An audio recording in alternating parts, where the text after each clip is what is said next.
The billionaire's manicured fingers clawed desperately at the muddy edge as she sank deeper into the quicksand, her designer boots already swallowed by the earth's hungry mouth. "Help me! Please, somebody!" Elena Carter's voice cracked with terror, echoing through the Vermont forest where no one worth millions should ever be dying alone. That's when Luke Bennett, a man who couldn't even afford new shoes for his daughter, heard the cry that would change 3 lives forever. But before I tell you how a struggling single dad became a billionaire's unlikely hero, let me know in the comments what city you're watching from. I love seeing how far these stories travel. Now, let me take you back to that foggy Friday morning when fate decided to play its most incredible hand. The alarm clock's harsh buzz cut through the pre-dawn darkness of Luke Bennett's bedroom at 5:47 a.m., 3 minutes before it was supposed to ring. He'd been awake for the past hour anyway, staring at the water stain on the ceiling that seemed to grow larger every time it rained. The October chill had already crept through the thin walls of their cabin, and he could hear the old furnace struggling to keep up. Another repair he couldn't afford this month. "Dad?" Chloe's voice drifted from the doorway, small and sleepy. His 8-year-old daughter stood there in her faded frozen pajamas, the ones with Elsa's face half worn off from too many washes, rubbing her eyes with one small fist. "Morning, sweetheart," Luke whispered, sitting up and opening his arms. She patted across the creaky floorboards and climbed into his embrace, still warm from sleep. "Ready for our Friday adventure?" It was their tradition. Every Friday before school, they'd hike the Moss Glen Falls Trail. It had started 2 years ago, right after Sarah left, when Luke didn't know how else to fill the crushing silence of mornings without her mother's presence. The hikes cost nothing but time, and they'd become sacred to both of them. "Can we look for the owl family again?" Chloe asked, her voice muffled against his shoulder. "Of course. But first, breakfast. Can't have my Explorer running on empty." 20 minutes later, they sat at their small kitchen table, sharing scrambled eggs and toast. Luke watched his daughter carefully spread grape jelly to every corner of her bread, her tongue poking out in concentration. The morning light was just beginning to filter through the window, casting long shadows across the worn linoleum floor. "Dad, Jenny's mom is taking them to Disney World for Thanksgiving," Chloe mentioned casually, though Luke caught the wistful note in her voice. His chest tightened. "That sounds fun for them." "Yeah." She took a small bite, then looked up at him with those green eyes that were so much like her mother's, it sometimes took his breath away. "I like our Thanksgivings better, though. Remember last year when we made that turkey out of construction paper because the real one burned?" Luke laughed, the tension easing. "And we ended up having grilled cheese sandwiches instead." "Best Thanksgiving ever," Chloe declared with the certainty only an 8-year-old could muster. By 6:30, they were on the trail, their breath forming small clouds in the crisp autumn air. The fog hung heavy between the trees, giving the forest an otherworldly quality. Chloe skipped ahead, her red raincoat, a hand-me-down from the Thompsons next door, bright against the muted browns and grays of late October. "Dad, look!" She pointed to a set of deer tracks in the muddy path. "Fresh ones." Luke smiled, pulling out the small notebook they used to document their findings. "Good eye, detective. What else do you notice?" As Chloe crouched to examine the tracks more closely, describing their size and direction with the seriousness of a wildlife biologist, Luke felt that familiar mixture of pride and worry. She was so bright, so curious about the world. She deserved so much more than he could give her. The rejection letter from the scholarship program at Riverside Academy still sat in his truck's glove compartment, unopened but not unread. Even with financial aid, the costs were impossible. "Dad, do you hear that?" Chloe suddenly stood, her head tilted. Luke listened. Beyond the usual forest sounds, birds beginning their morning songs, the rustle of leaves in the breeze, there was something else. Faint, but distinct. "Someone's yelling," Chloe said, her eyes wide. Luke heard it then too. A voice, high and desperate, carried on the wind. "Help! Somebody help me!" Without thinking, Luke grabbed Chloe's hand. "Stay close to me, okay?" They moved quickly through the trees following the voice. It grew louder, more frantic. Luke's mind raced through possibilities. Injured hiker, lost child, medical emergency. He pulled out his phone, but as usual in these woods, there was no signal. "Please! Anyone!" They burst through a thick stand of birch trees into a clearing Luke had never seen before, despite hiking these trails for years. The fog was thinner here, and what he saw made his blood run cold. 20 feet away, a woman was trapped in what looked like a patch of ordinary muddy ground, but Luke recognized it immediately. Quicksand. Not the Hollywood version that swallowed people whole in seconds, but the real thing, thick and viscous, that trapped and exhausted victims until they couldn't fight anymore. She was in up to her waist, her arms spread wide on the surface, trying to distribute her weight, but she was still sinking. "Don't move!" Luke called out, his army training from a decade ago suddenly sharp in his mind. "Stop struggling!" The woman's head snapped toward them. Even covered in mud, even in this desperate situation, Luke could see she was strikingly beautiful. High cheekbones, dark hair now matted with dirt, and eyes the color of winter sky. But it was the naked terror in those eyes that moved him to action. "Please," she gasped. "I can't. I've been here for an hour. I can't feel my legs anymore." Luke's mind went into overdrive. He looked around quickly, assessing resources. "Chloe, sweetheart, I need you to find me the longest, strongest branches you can. As many as you can carry. Can you do that?" Chloe nodded, her face pale but determined. "Like the walking sticks we make?" "Exactly like that." "Hurry, but be careful." As his daughter ran off, Luke turned back to the woman. "What's your name?" "Elena," she managed between labored breaths. "Elena Carter." "Okay, Elena. I'm Luke. I'm going to get you out, but I need you to trust me and do exactly what I say. Can you do that?" She nodded, tears cutting clean tracks through the mud on her face. Luke shrugged off his backpack and jacket, checking the distance. She was too far to reach directly without risking getting stuck himself. "How did you end up out here?" "I was hiking," Elena said, her voice shaky. "Started before dawn. I needed to clear my head, get away from—" She stopped, closing her eyes. "I wasn't watching where I was going." "Stupid. So stupid." "Hey, look at me," Luke said firmly. "This isn't your fault. These bog pockets form after heavy rains. Even experienced hikers can miss them in the fog. You did the right thing spreading your weight like that." Chloe returned, her arms full of branches. "Dad, I got them." "Perfect, sweetheart. You're doing great." Luke quickly began laying the branches out, creating a platform he could distribute his weight across. "Elena, I'm going to come closer. When I tell you, I want you to lean back slightly, not too much, and try to work your legs free one at a time, like you're walking upstairs backward." "I've tried." "I know, but you'll have leverage this time, trust me." Luke belly crawled onto his makeshift platform, feeling the ground give slightly beneath him, but hold. The smell of decay and stagnant water filled his nostrils. He could see Elena more clearly now, her expensive-looking hiking gear, the smartwatch on her wrist, the kind of boots that cost more than Luke made in a week. "Give me your hands," he instructed. Their fingers met, hers ice-cold and trembling. Luke gripped tight. "On 3. 1, 2, 3. He pulled as Elena pushed, and for a moment nothing happened. Then, with a sick sucking sound, she moved an inch, then another. "It's working!" Chloe cheered from solid ground. "That's it," Luke encouraged. "Again. You're doing great, Elena. Pull by pull, inch by agonizing inch, they fought against the earth's grip." Elena's face was contorted with effort and pain, her expensive jacket tearing against the branches. Luke's arms burned, his back screaming from the awkward position, but he didn't let go. "Almost there," he grunted. "Chloe, get ready with my jacket." With one final, massive effort, Elena's legs came free with a sound like a giant boot being pulled from mud. Luke scrambled backward, pulling her onto solid ground where they both collapsed, breathing hard. "Dad, you did it!" Chloe rushed forward with Luke's jacket, which he immediately wrapped around Elena's shoulders.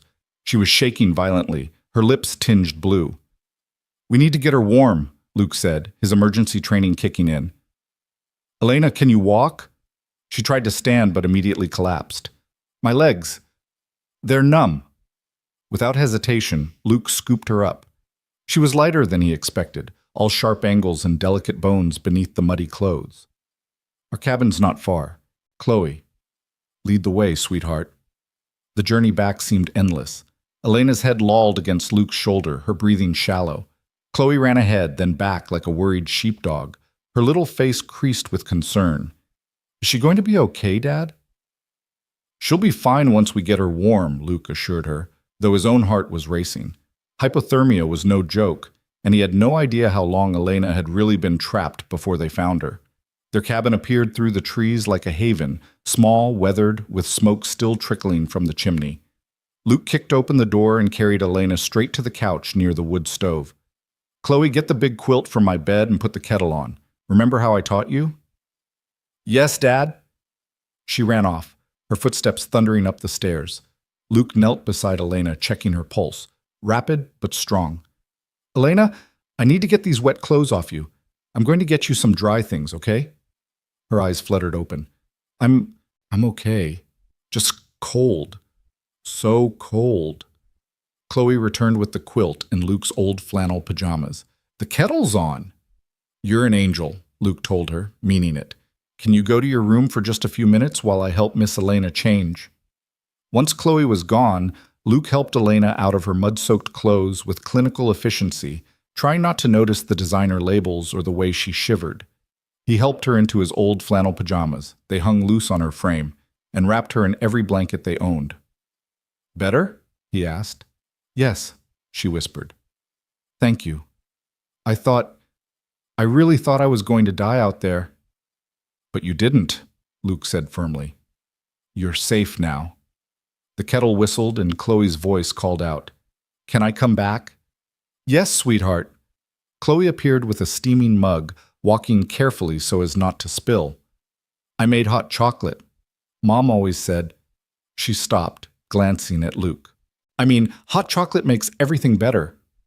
Elena accepted the mug with shaking hands, and Luke noticed Chloe had used their best mug, the one without any chips, with painted butterflies that Chloe had made in art class. Thank you, Elena said, her voice stronger now. What's your name? Chloe. I'm 8. Are you feeling better? Dad saved you. He was really brave. He was, Elena agreed, looking at Luke over the rim of the mug. You both were. Luke felt heat rise to his cheeks. Anyone would have done the same. No, Elena said quietly. They wouldn't have. An awkward silence fell, broken only by the crackling of the wood stove. Luke became acutely aware of their humble surroundings. The patched furniture, the water stain on the ceiling he'd been staring at that morning, Chloe's drawings taped to every available wall space. I should call someone for you, Luke offered. Family? Friends? They must be worried. Elena's expression shifted, something closing off in her eyes. No one's worried. There's no one to call. I came out here alone. Where's your car? At the Mountain View Hotel. I'm staying there for a few days. Luke knew the place, the luxury resort 20 miles away where rooms cost more per night than he made in a month. Dad, she can't go back yet, Chloe protested. She's still shaking. Chloe. It's okay, Elena interrupted. I'm feeling much better. If I could just maybe rest for a few more minutes? Of course, Luke said. Take all the time you need. As Elena sipped her hot chocolate, Chloe peppered her with questions in that uninhibited way children had. Where was she from? Boston. Did she like hiking? Usually. Had she ever seen Quicksand before? Only in movies. Luke watched the interaction, noting how Elena seemed to relax around his daughter, her shoulders losing some of their tension, a small smile playing at her lips as Chloe showed her the trail journal they kept. Look, we saw deer tracks this morning before we found you. And last week we saw a great horned owl. Dad says they're called tigers of the sky. Tigers of the sky, Elena repeated softly. I like that. The morning sun had fully broken through the fog now, streaming through the windows and highlighting the dust motes dancing in the air. Elena's color had returned, the blue tinge gone from her lips. I should go, she said finally, though she sounded reluctant. I've imposed enough. You haven't imposed at all, Luke insisted, but your clothes are still soaked. Chloe, can you check if Mrs. Thompson left any of her daughter's old clothes in the donation box? As Chloe ran off again, Elena looked at Luke. You've done so much already. Really, You can't walk back to the hotel in pajamas, Luke said practically. And I can't drive you. Truck's been broken down for 2 weeks. But the Thompsons next door, they'll be up by now. They can give you a ride. I don't want to trouble anyone else. It's no trouble. That's what people do up here. Help each other. Elena was quiet for a moment, studying him. You were in the military. It wasn't a question. Luke nodded. Army. Did my 4 years and got out. How did you know? The way you took control of the situation. The way you think. My father was Navy. Was? He died 5 years ago. She said it matter-of-factly, but Luke caught the flash of pain in her eyes. Chloe returned with an armful of clothes. These should fit. They're nice, too. Jenny's mom always buys her nice stuff. After Elena changed, the jeans were a bit short, the sweater a bit tight, but everything was clean and dry. Luke walked her to the Thompsons' house. Chloe insisted on coming too, carrying Elena's muddy clothes in a plastic bag so she could wash them and remember her adventure. Bob Thompson, a retired mechanic with hands like ham hocks and a heart even bigger, didn't ask questions. Course I'll drive her. You okay, miss? Look like you've been through the ringer. I'm fine now, thanks to these two, Elena said. Before getting in Bob's truck, Elena knelt down to Chloe's level. Thank you for the hot chocolate. It really did make everything better. You can come back and have more any time, Chloe said.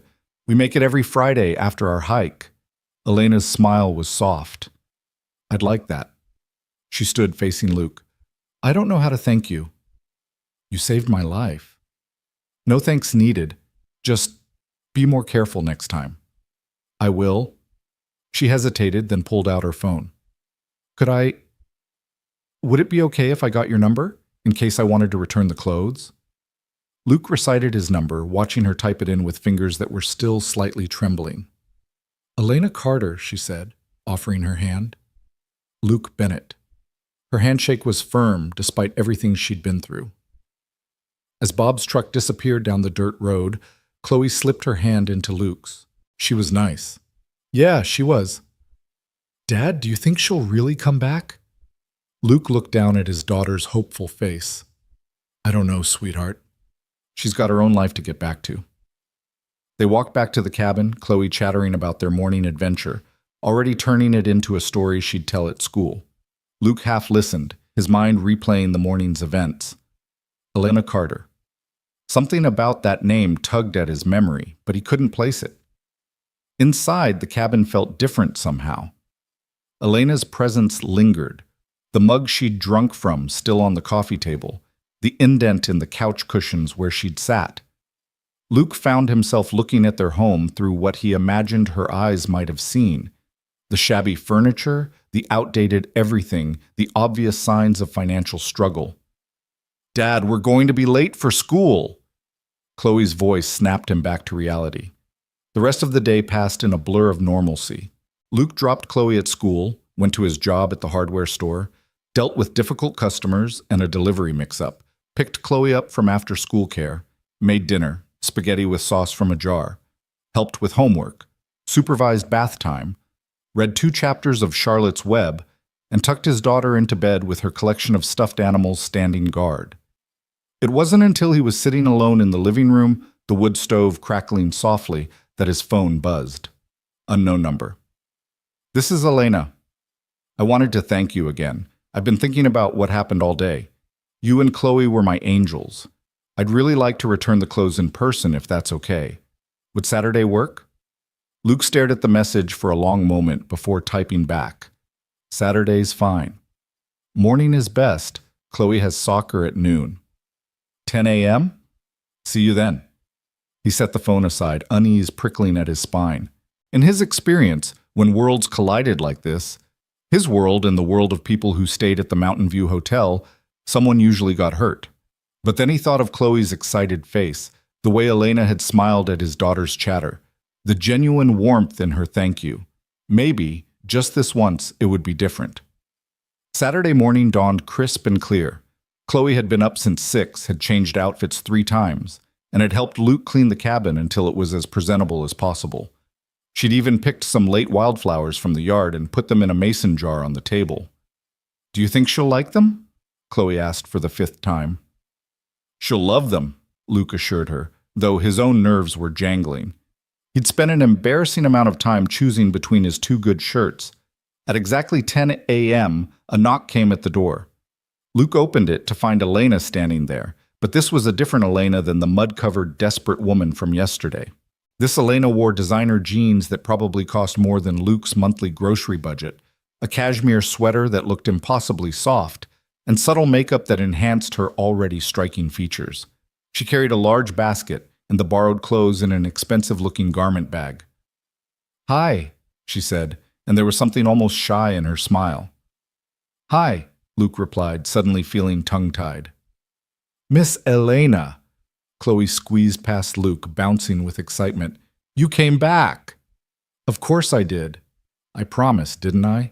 Elena held out the basket. "I brought some things to say thank you."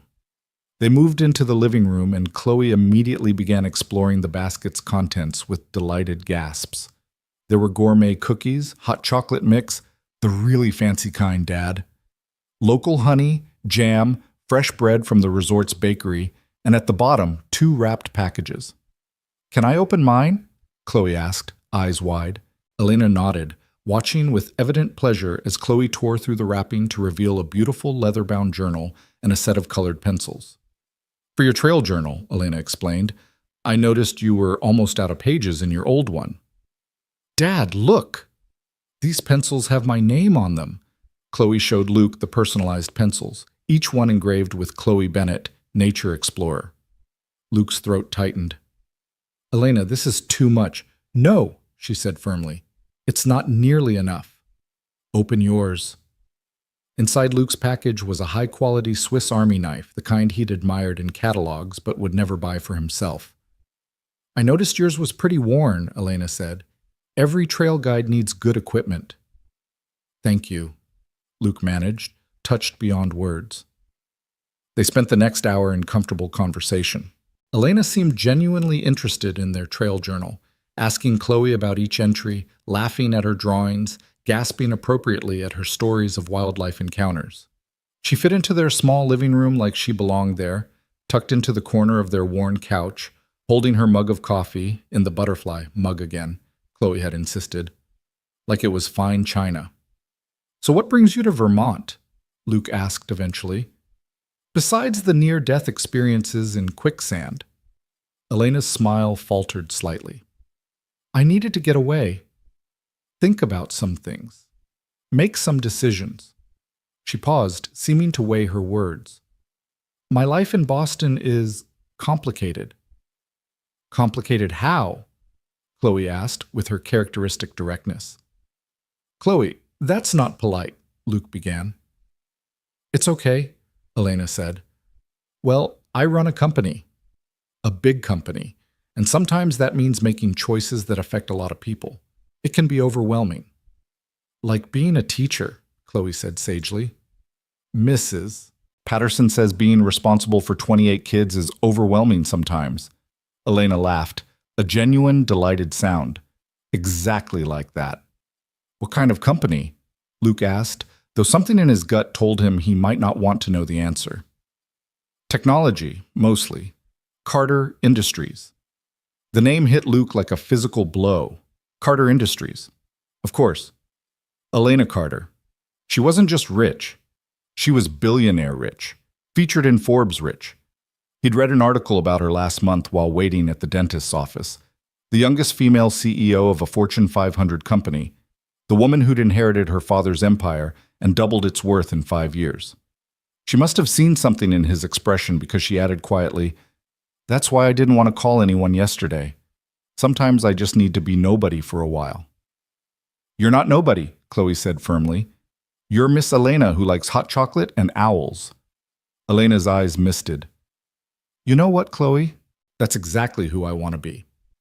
Luke's phone buzzed, a reminder about soccer practice. We should get ready for your game, sweetheart. Do you want to come? Chloe asked Elena eagerly. I'm not very good, but it's fun. Chloe, I'm sure Miss Elena has other plans. I don't, actually, Elena said, looking at Luke. If it's okay with you? And that's how Luke found himself sitting on cold bleachers next to a billionaire, watching 8-year-olds chase a soccer ball with more enthusiasm than skill. Elena cheered for Chloe like she'd known her for years, jumping up when she made a good pass, groaning sympathetically when she tripped over her own feet. She's wonderful, Elena said during halftime. You've done an amazing job raising her. She makes it easy, Luke replied, watching Chloe share her orange slices with a teammate. Most days, anyway. On your own, Luke nodded. Her mom left when she was 6, said she wasn't cut out for this life.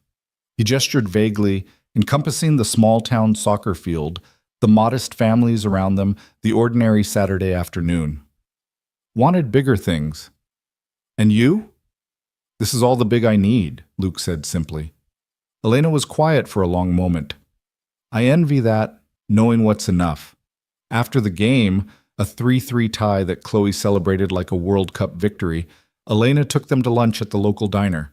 She seemed to delight in the vinyl booths and laminated menus, ordering a cheeseburger and fries with the enthusiasm of someone who'd been living on salad. Best burger I've had in years, she declared, stealing one of Chloe's onion rings. That's 'cause Lou makes them with love, Chloe informed her seriously. He says love is the secret ingredient in everything. Lou sounds like a wise man. As they were finishing, a couple at the next table started arguing. The man's voice rose, harsh and demanding, berating the woman for spending too much, for not earning enough, for a dozen other failures. Luke saw Elena go rigid, her knuckles white as she gripped her water glass. We should go, Luke said quietly, already signaling for the check. Outside, Elena took several deep breaths. I'm sorry. That just reminded you of someone? She looked at him sharply, then away. Something like that. They walked back to Luke's truck in silence. Chloe had run ahead to pet the Andersons' golden retriever, leaving Luke and Elena alone. I should tell you something, Elena said suddenly. The reason I came to Vermont. The reason I was hiking alone at dawn in unfamiliar woods. She stopped walking, turning to face him. There's a man in Boston. Richard Cromwell. We've been involved. He wants to marry me. Everyone thinks it's perfect, the merger of two empires, but he's... She stopped, choosing her words carefully. He's not a kind man. That argument in there? That could have been us in 5 years, or 1 year, or next month. Luke didn't know what to say, so he just nodded, letting her continue. I came here to decide. To figure out if I was being foolish, throwing away a perfect match because of some feeling in my gut. Then I got stuck in that quicksand, and all I could think was that I was going to die having never really lived. Never made a choice that was just mine. Not the company's. Not my board's. Not society's. Just mine. And now? Now I know I'm not going back to him. I'm not going back to a lot of things. She smiled, small but genuine. You and Chloe reminded me that there's a different way to live. A better way. Before Luke could respond, Chloe came running back. Dad!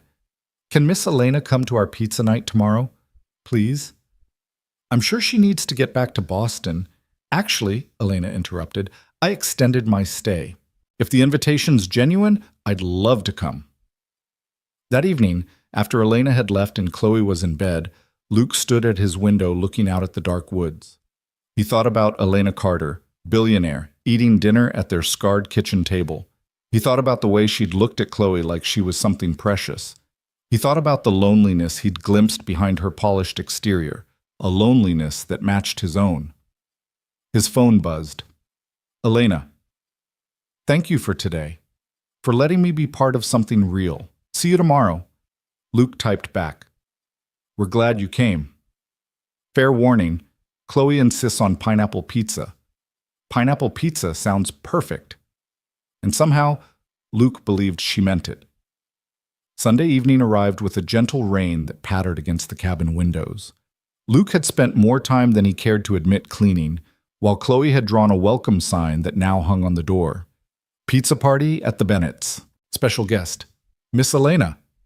When Elena knocked, she was dressed down in jeans and a simple sweater, carrying another basket, this one with salad ingredients and what looked like very expensive wine. I figured pizza needs balance, she said with a grin. They made dinner together, the small kitchen becoming a dance of reaching around each other, laughing when flour ended up everywhere, Chloe directing operations from her perch on the counter. Elena showed them how to toss pizza dough. My college job, she explained, sending the dough spinning, while Luke chopped vegetables and Chloe carefully arranged toppings. This one's mine, Chloe declared, adding a third layer of cheese to her section. Extra everything. A girl after my own heart, Elena said, sneaking pepperoni onto her portion. As they ate, Elena told stories of her travels, seeing the northern lights in Iceland, getting lost in Tokyo, swimming with dolphins in New Zealand. Chloe hung on every word, eyes sparkling with dreams of adventure. Have you been everywhere? Chloe asked in awe. Not everywhere. I've never been to a place where people make pizza with this much love, Elena said, making Chloe beam. After dinner, while Luke did dishes, Elena and Chloe sat on the floor with the trail journal, planning future hikes. There's a place called Devil's Gulch, Chloe was saying. Dad says we can't go until I'm older because it's dangerous. Your dad's smart. Some adventures are worth waiting for. Luke watched them from the kitchen, Elena's elegant fingers tracing trail maps. Chloe's head bent close to hers and felt something shift in his chest, something that had been frozen since Sarah left. When Chloe finally went to bed, after 3 stories from Elena about the olden days when phones had cords, Luke and Elena sat on the porch, listening to the rain. She's going to expect you every Sunday now, Luke warned, only half joking. Would that be so terrible? Luke looked at her, this billionaire who seemed happier on his weathered porch than he imagined she was in any boardroom. Elena, what are we doing here? I don't know, she admitted. I just know that I feel more like myself here than I have in years. Is that crazy? Maybe, but good crazy. She smiled, then her expression grew serious. Luke, I need to tell you something else. About Richard. He doesn't accept no easily. When I go back, when I officially end things, it's going to get ugly. The media will be involved. He might try to dig up dirt on anyone close to me. Are you warning me off? I'm giving you a choice. You and Chloe, you don't need that kind of chaos in your lives. Luke was quiet for a moment, thinking of his daughter's joy, of Elena's loneliness, of his own carefully guarded heart. You know what Chloe said to me after you left yesterday? She said you looked sad even when you smiled, and we should help you feel better because that's what friends do. Elena's eyes filled with tears. 8 years old and already wiser than most adults. So to answer your question, we're being friends. Whatever that means, whatever comes with it. Elena reached over and squeezed his hand. Thank you. They sat in comfortable silence until Elena's phone buzzed. She looked at it and her face went pale. What is it? She showed him the screen, a text from an unknown number. Saw you at that pathetic diner. Does Cromwell know you're slumming it? He will soon. I have to go, Elena said, standing abruptly. I'm so sorry. I shouldn't have come here, shouldn't have involved you. Hey, Luke caught her arm gently. Stop. You're not running from this alone. You don't understand. Richard has investigators, lawyers, connections everywhere. If he finds out about you and Chloe, then he finds out. Elena, I spent 4 years in Afghanistan. I don't scare easily. She looked at him, rain misting her hair, fear and hope warring in her eyes. Why would you do this? You barely know me. I know enough. I know you make my daughter laugh. I know you eat pizza with joy. I know you saved yourself in that quicksand by spreading your weight. That takes presence of mind most people don't have. And I know you're trying to choose a better life. That's worth standing up for. Elena kissed his cheek, quick and soft. You really are a hero, Luke Bennett. No, just a dad who teaches his daughter to do the right thing. Hard to teach if I don't model it. She left with promises to text when she got back to the hotel, but Luke could see the walls going up, the billionaire CEO replacing the woman who'd made pizza in his kitchen. He wondered if he'd see her again. The next 3 days passed without word from Elena. Luke went through the motions of his routine, work, school pickup, dinner, homework, but his mind kept drifting to that text message, to the fear in her eyes, to the way she'd built walls around herself before driving away. Chloe asked about Miss Elena every morning, and Luke ran out of ways to say, "I don't know," without crushing her hope. On Thursday morning, his phone rang with an unknown Boston number. "Mr. Bennett? This is Margaret Chen from Carter Industries. Ms. Carter asked me to call you." Luke's stomach dropped. "Is she okay?" "She's managing. She wanted me to tell you that she's handling the situation, but it would be best if you didn't try to contact her for a while, for your safety and your daughter's." "That's not her call to make." There was a pause. "Mr. Bennett, you don't understand what Richard Cromwell is capable of. He's already hired investigators. They know about you, about your daughter, about your financial situation. He's looking for leverage. Let him look." "Mr. Bennett, tell Elena I said to stop making decisions for other people. She knows where to find us." He hung up, his hand shaking with anger. Not at Elena, but at this Cromwell character who thought money meant he could control people's lives. Luke had seen plenty of men like that in the service. Officers who confused rank with righteousness, who thought power meant they could break the people under them. That afternoon, when he picked Chloe up from school, her teacher pulled him aside. "Mr. Bennett, there was a man here today asking questions about Chloe. Said he was from a scholarship foundation, but something felt off. Security asked him to leave, but I thought you should know." Luke's blood ran cold. What did he look like? Expensive suit, dark hair, drove a black Mercedes? Very pushy. "If he comes back, call the police immediately, and call me."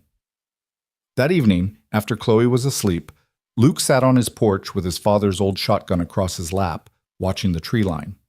He wasn't expecting trouble, not really, but old habits died hard. You protected what was yours. Around midnight, headlights cut through the darkness. Not one car, but 3. They pulled up to his cabin like a presidential motorcade, all black SUVs with tinted windows. Luke stood, the shotgun visible, but not raised. The middle car's door opened, and Elena stepped out. Even in the darkness, Luke could see she looked exhausted. Shadows under her eyes, her shoulders curved with tension. But when she saw him, something in her face eased. "Planning to shoot someone?" she asked, a weak attempt at humor. "Depends on why you brought an army to my door." "Security team. Richard's been escalating. My board insisted." She gestured to the men getting out of the other vehicles, all earpieces and stern expressions. "Luke, I'm so sorry. I tried to stay away to keep you out of this, but you're bad at making other people's choices for them?" She laughed, short and surprised. "Margaret said you were angry." "Not at you, though next time you want to protect me, maybe ask first if I need protecting. I'm not used to people who don't need something from me." "Well, get used to it." He set the shotgun aside. "Want some coffee?" "You look like you need it." She turned to her security team. "Wait here." "Ma'am, that's not advisable." "I said wait here."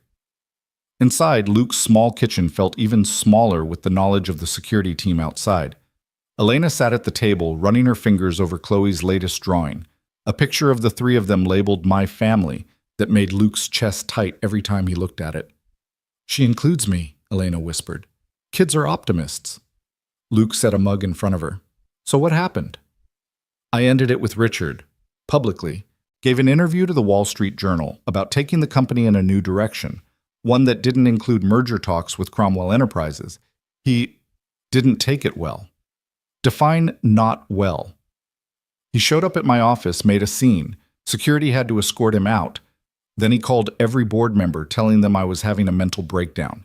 When that didn't work, he started the investigators. Did you know you're 3 months behind on your truck payment?" Luke's jaw clenched. "I'm handling it." "I know you are. But Richard doesn't care about truth, just ammunition.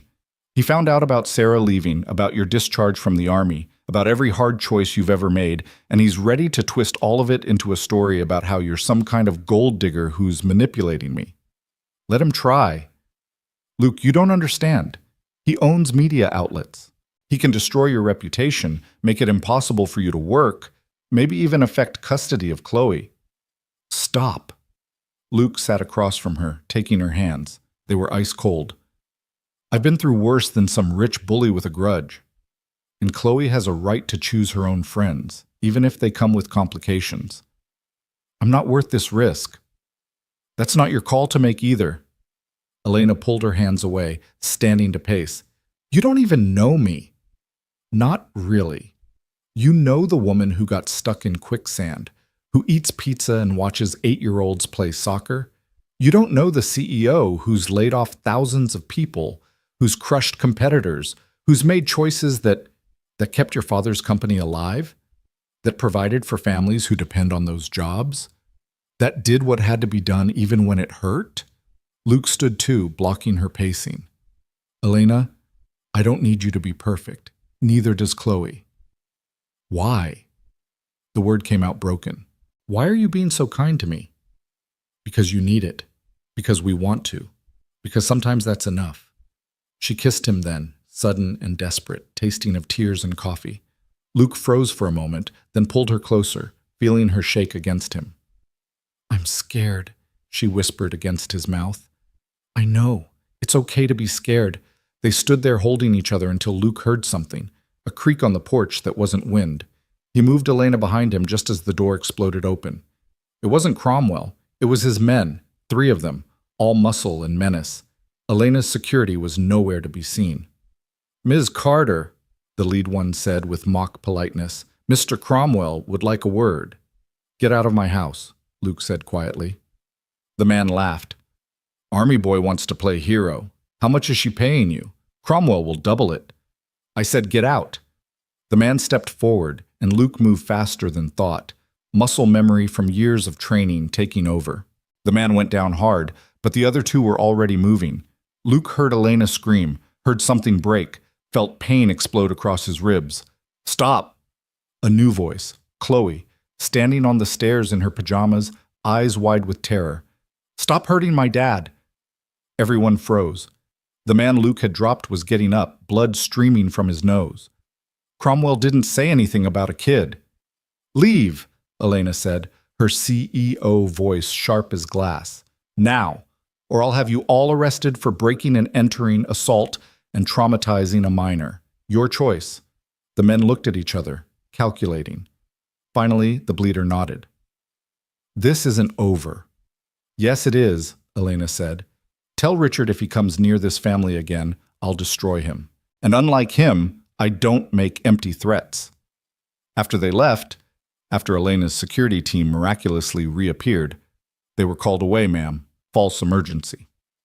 After the police took statements and photographs, Luke found himself in his bathroom with Elena cleaning a cut above his eye while Chloe sat on the counter holding the first aid kit. You were brave, Dad, Chloe said solemnly. So were you, sweetheart. Is Miss Elena going to be okay? Elena paused in her ministrations. I'm going to be fine, Chloe. I'm sorry those men scared you.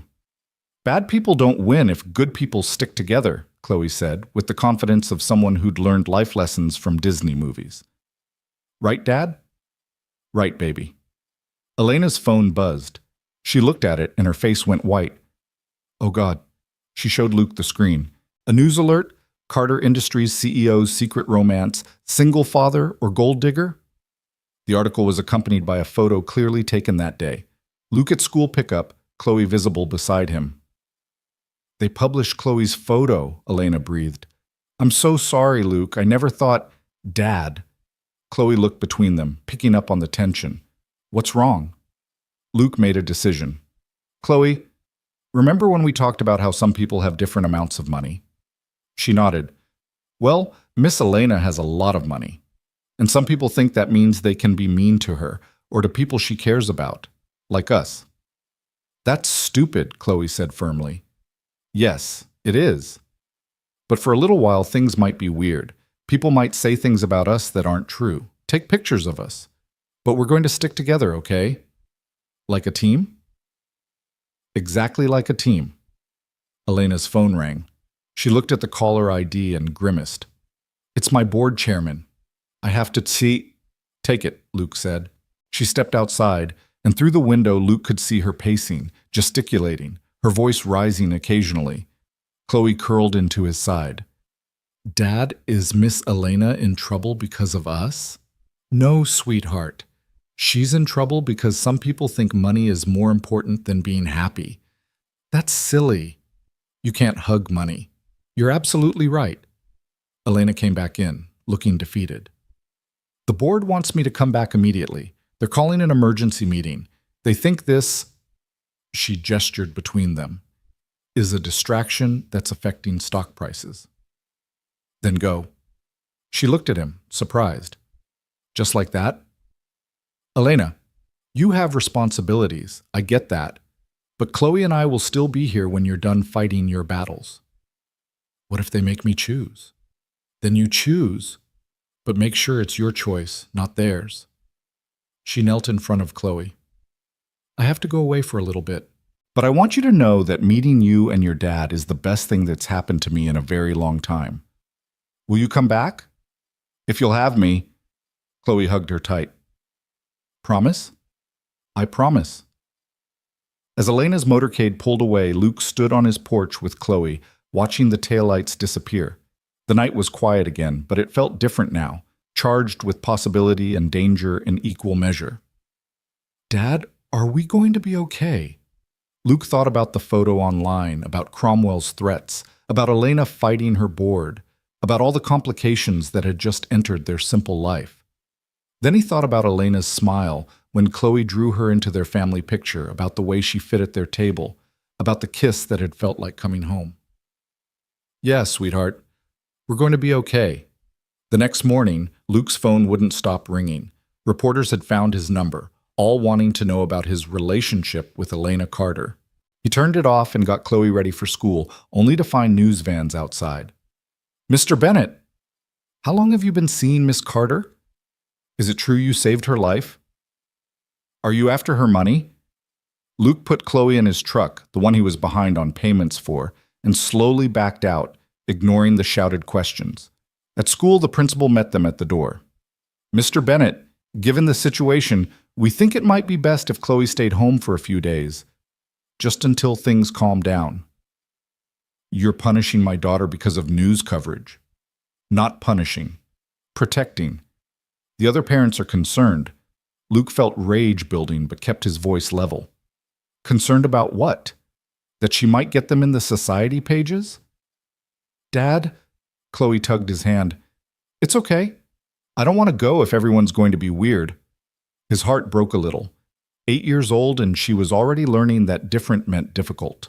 They spent the day at home playing board games and baking cookies, pretending the news vans weren't outside. Luke's boss called. Don't bother coming in until this blows over. The hardware store couldn't afford the circus. By evening, Luke was ready to punch something. Then his phone rang with Elena's number. Are you watching the news? She asked without preamble. No, we're avoiding it. Turn on Channel 7. Luke did, and there was Elena at a press conference, looking every inch the powerful CEO in a severe black suit. Ms. Carter, can you address the rumors about your relationship with Luke Bennett? I can do better than that, Elena said, her voice clear and strong. I can tell you the truth. Luke Bennett saved my life when I was trapped in Quicksand. He and his daughter Chloe showed me more genuine kindness in one day than I've experienced in years. They've become dear friends, and anyone who tries to cheapen that with tawdry speculation should be ashamed. Are you saying it's not romantic? Elena looked directly at the camera.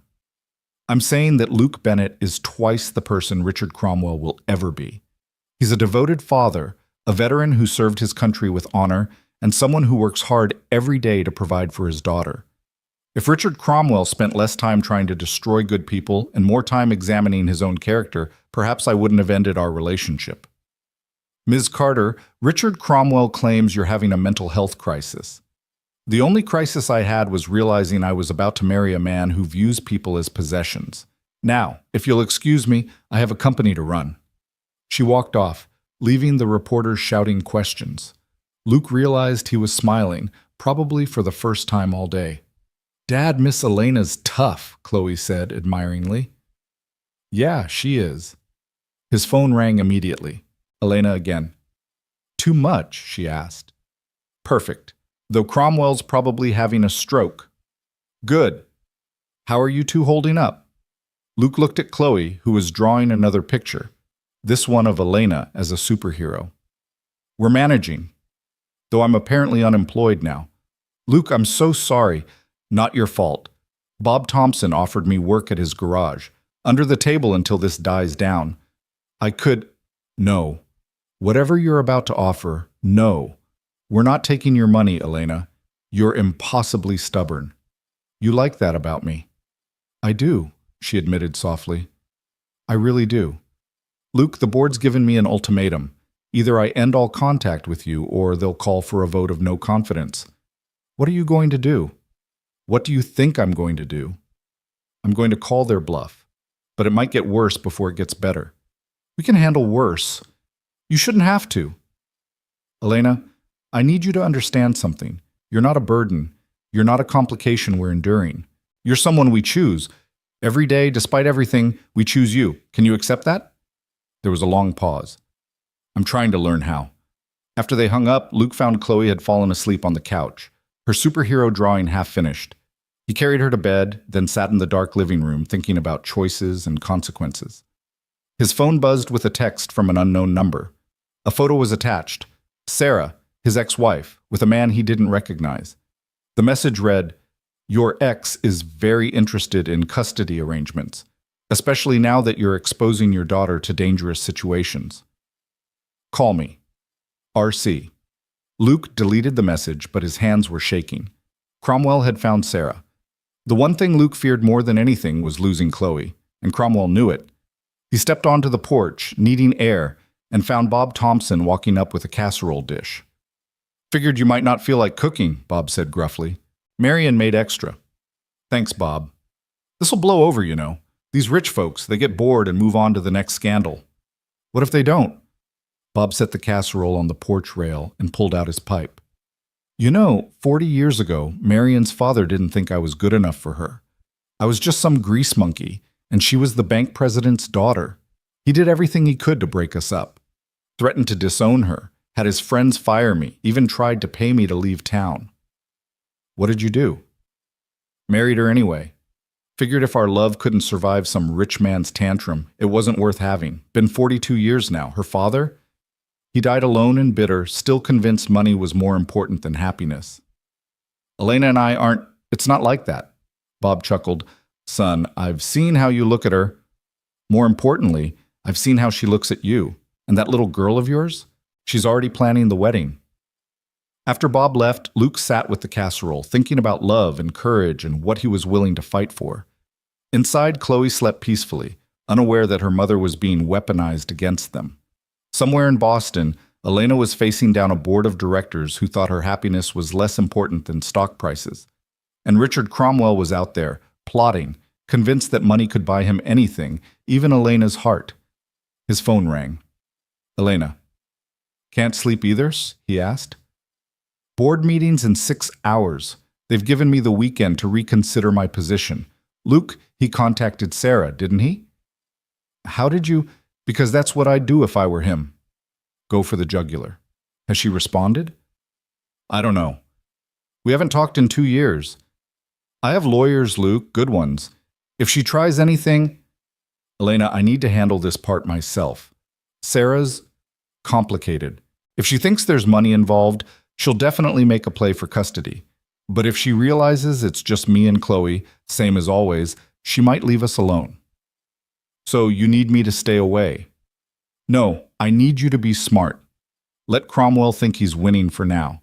Let the media get bored. And then, when no one's watching, we figure out what this is between us." "What if I don't want to wait? What if I'm tired of other people dictating my life?" "Then you fight. But you fight smart. You've built an empire, Elena. You didn't do that by charging ahead without a plan." She was quiet for a moment. "When did you get so wise?" "Single dad for 2 years. You learn things." "Like what?" "Like sometimes the best thing you can do for someone you care about is let them fight their own battles, and then be there when they're done, with bandages and hot chocolate." "Promise you'll be there? You and Chloe?" "Promise." They talked until dawn, about nothing and everything, and when Luke finally hung up to wake Chloe for their Saturday morning hike, He felt something he hadn't felt in years. Hope. Not the desperate kind that wishes for miracles, but the steady kind that knows storms pass and life goes on. The weekend brought a strange sort of peace. The news vans left. Apparently some celebrity had a meltdown in Los Angeles. Luke and Chloe hiked their usual trail, went to the farmer's market, had movie night with too much popcorn. Almost normal, except for the way people whispered and stared, except for Elena's absence like a missing tooth. Sunday night, Luke's phone rang. "Sarah." "So, you're famous now?" she said without preamble, her voice carrying that old edge of mockery. "What do you want, Sarah?" "Is it true? About you and the billionaire?" "We're friends." Sarah laughed, sharp and bitter. "Right, friends. Luke, you couldn't even keep me happy. What makes you think you can handle someone like her?" "I don't need to handle anyone. And you left because you wanted more than I could give you. That's on you, not me. This Cromwell guy says he'll pay me to file for custody. Says you're putting Chloe in danger." Luke's grip on the phone tightened. "You haven't seen Chloe in 2 years. You didn't even send a birthday card. Doesn't mean I don't have rights." "Sarah, listen to me very carefully. If you try to take Chloe, I'll fight you with everything I have. And so will Elena. You think Cromwell has lawyers? Elena Carter could buy and sell him 3 times over. You'll lose, and you'll lose publicly." "You're threatening me." "I'm telling you the truth. Chloe is happy. She's loved. She doesn't need you coming back and disrupting her life for a payday." There was a long pause. "She really doesn't ask about me?" "No," Luke said gently. "She doesn't. I was a terrible mother. You were unhappy. There's a difference. Do you hate me?" "No, Sarah. I just wish you'd wanted what we had. And this Elena person? She wants it." Luke thought about Elena making pizza in their kitchen, cheering at soccer games, reading to Chloe with voices for all the characters. "Yeah, she does." "Then she's either crazy or you've changed. Maybe both." Sarah sighed. "Tell Cromwell to shove his money. I won't be his puppet. But Luke? If this goes bad, if Chloe gets hurt because of this circus, I will come for custody." "Fair enough." After she hung up, Luke sat in the dark, relief and worry warring in his chest. One threat down, but Sarah's words echoed. "What makes you think you can handle someone like her?" Monday morning arrived with an unexpected frost that silvered the grass outside Luke's window. He was making breakfast when his phone buzzed with a news alert that made him nearly drop the spatula. Carter Industries Board calls emergency vote. CEO's position in jeopardy. Chloe looked up from her cereal. "Dad, what's wrong?" "Nothing, sweetheart. Just grown-up stuff." But Chloe wasn't fooled. "Is it about Miss Elena? Is she in trouble because of us?" Before Luke could answer, his phone rang. Margaret Chen, Elena's assistant.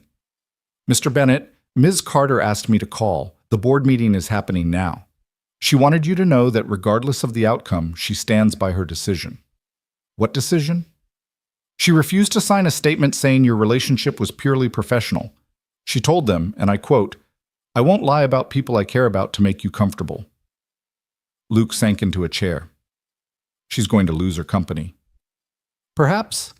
But she said to tell you she's already lost things that mattered more by not fighting for them." After Margaret hung up, Luke sat staring at his phone, torn between admiration and frustration. Elena was sacrificing everything she'd built. And for what? For a maybe, for a possibility, for something that had barely begun. "Dad, we should go there," Chloe said suddenly. "Go where?" "To Boston. To help Miss Elena. That's what friends do." "Chloe, we can't just—" "Why not? You always say we should stand up for what's right. Miss Elena's standing up for us. Shouldn't we stand up for her?" Out of the mouths of babes, Luke thought. He looked at his daughter, at her fierce determination, and made a decision that would have seemed insane a month ago. "Go get dressed. Wear your nicest clothes." The drive to Boston took 3 hours. Luke's old truck wheezed and protested at highway speeds, but it held together. Chloe spent the trip practicing what she would say to the mean board people, while Luke white-knuckled the steering wheel and wondered if he was about to make everything worse. The Carter Industries building was a gleaming tower of glass and steel that seemed to scrape the sky. Luke had never felt more out of place, standing in the marble lobby in his only suit, the one from his wedding, while security guards eyed them suspiciously. "We're here to see Elena Carter," Luke told the receptionist, who looked at them like they'd asked to see the Pope. "Do you have an appointment?" "No, but Dad, look." Chloe pointed at a television screen showing financial news. Elena's face was there, with a headline scrolling beneath. Carter Industries stock plummets as board challenges CEO. "Sir, I'm going to have to ask you to leave," the receptionist said, already reaching for security. That's when the elevator dinged and Margaret Chen stepped out, looking harried but unsurprised. "Mr. Bennett, Chloe, this way quickly." She ushered them into the elevator, swiping a keycard for the executive floor. "How did you know we were here?" Luke asked. "Miss Carter predicted you might come. She said, if Luke Bennett is half the man I think he is, he won't let me fight alone. The board's in recess for 15 minutes. She's in her office." The executive floor was all hushed carpets and intimidating artwork. Margaret led them down a hallway lined with portraits of stern-looking former CEOs, all men, until they reached massive double doors. "Go on," Margaret said. "I'll stand guard." Luke knocked and entered to find Elena standing at floor-to-ceiling windows, looking out at the city below. She was in full CEO armor, a perfectly tailored charcoal suit, her hair in a severe bun, everything about her screaming power and control, except for her hands, which were shaking. "You came," she said without turning around. Chloe insisted. "Said we couldn't let you fight the mean board people alone." Elena turned then, and the professional mask cracked when she saw them. "You drove all this way?" "Miss Elena!" Chloe ran to her, wrapping her arms around Elena's waist. "Are you okay? Are they being awful to you?" Elena knelt down, her composure crumbling further. "I'm okay, sweetie. Just tired of fighting battles." "Then stop fighting them," Luke said. "Walk away." Elena looked up at him, surprised. "What?" "This company, this life. Is it making you happy? Really happy? Or are you just holding on to it because it's what's expected?" "It's my father's legacy." "Your father is dead, Elena, and from what you've told me, he wouldn't want you miserable just to keep his name on a building." Elena stood slowly, Chloe still holding her hand. "If I walk away, Cromwell wins. He'll spin it as me having a breakdown, being unfit. So let him. Elena, you're worth $60 billion. You could buy another company tomorrow if you wanted. Or you could do something else entirely. But staying here fighting these people who don't value you as a person, that's what's really letting him win. You make it sound so simple." "It is simple. It's just not easy." A knock interrupted them. Margaret's head appeared. "They're reconvening." Elena looked at Luke and Chloe, then at the portrait of her father hanging behind her desk. She pulled the pins from her hair, letting it fall around her shoulders, then took off her suit jacket and tossed it on the chair. "What are you doing?" Luke asked. "Something I should have done years ago." "Come with me?" They walked into the boardroom together, Elena in her silk blouse and pencil skirt, Luke in his wedding suit, and Chloe in her Sunday best dress with the butterfly pattern. 12 board members sat around a massive table, all turning to stare at this unlikely trio. "Gentlemen," Elena said calmly, "and Mrs. Patterson, I'd like you to meet Luke Bennett and his daughter Chloe, the people you've been so concerned about." "Ms. Carter, this is highly irregular," the chairman began. "Everything about this has been irregular, Tom. You've let Richard Cromwell manipulate you into questioning my competence because I dared to have a personal life. You've valued stock prices over people. You've forgotten that this company was built on innovation and risk-taking, not cowardice and conformity." "Ms. Carter, I'm not finished." Elena's voice could have cut glass. "I've doubled this company's value in 5 years. I've launched products that have changed how millions of people live and work. I've done everything asked of me and more.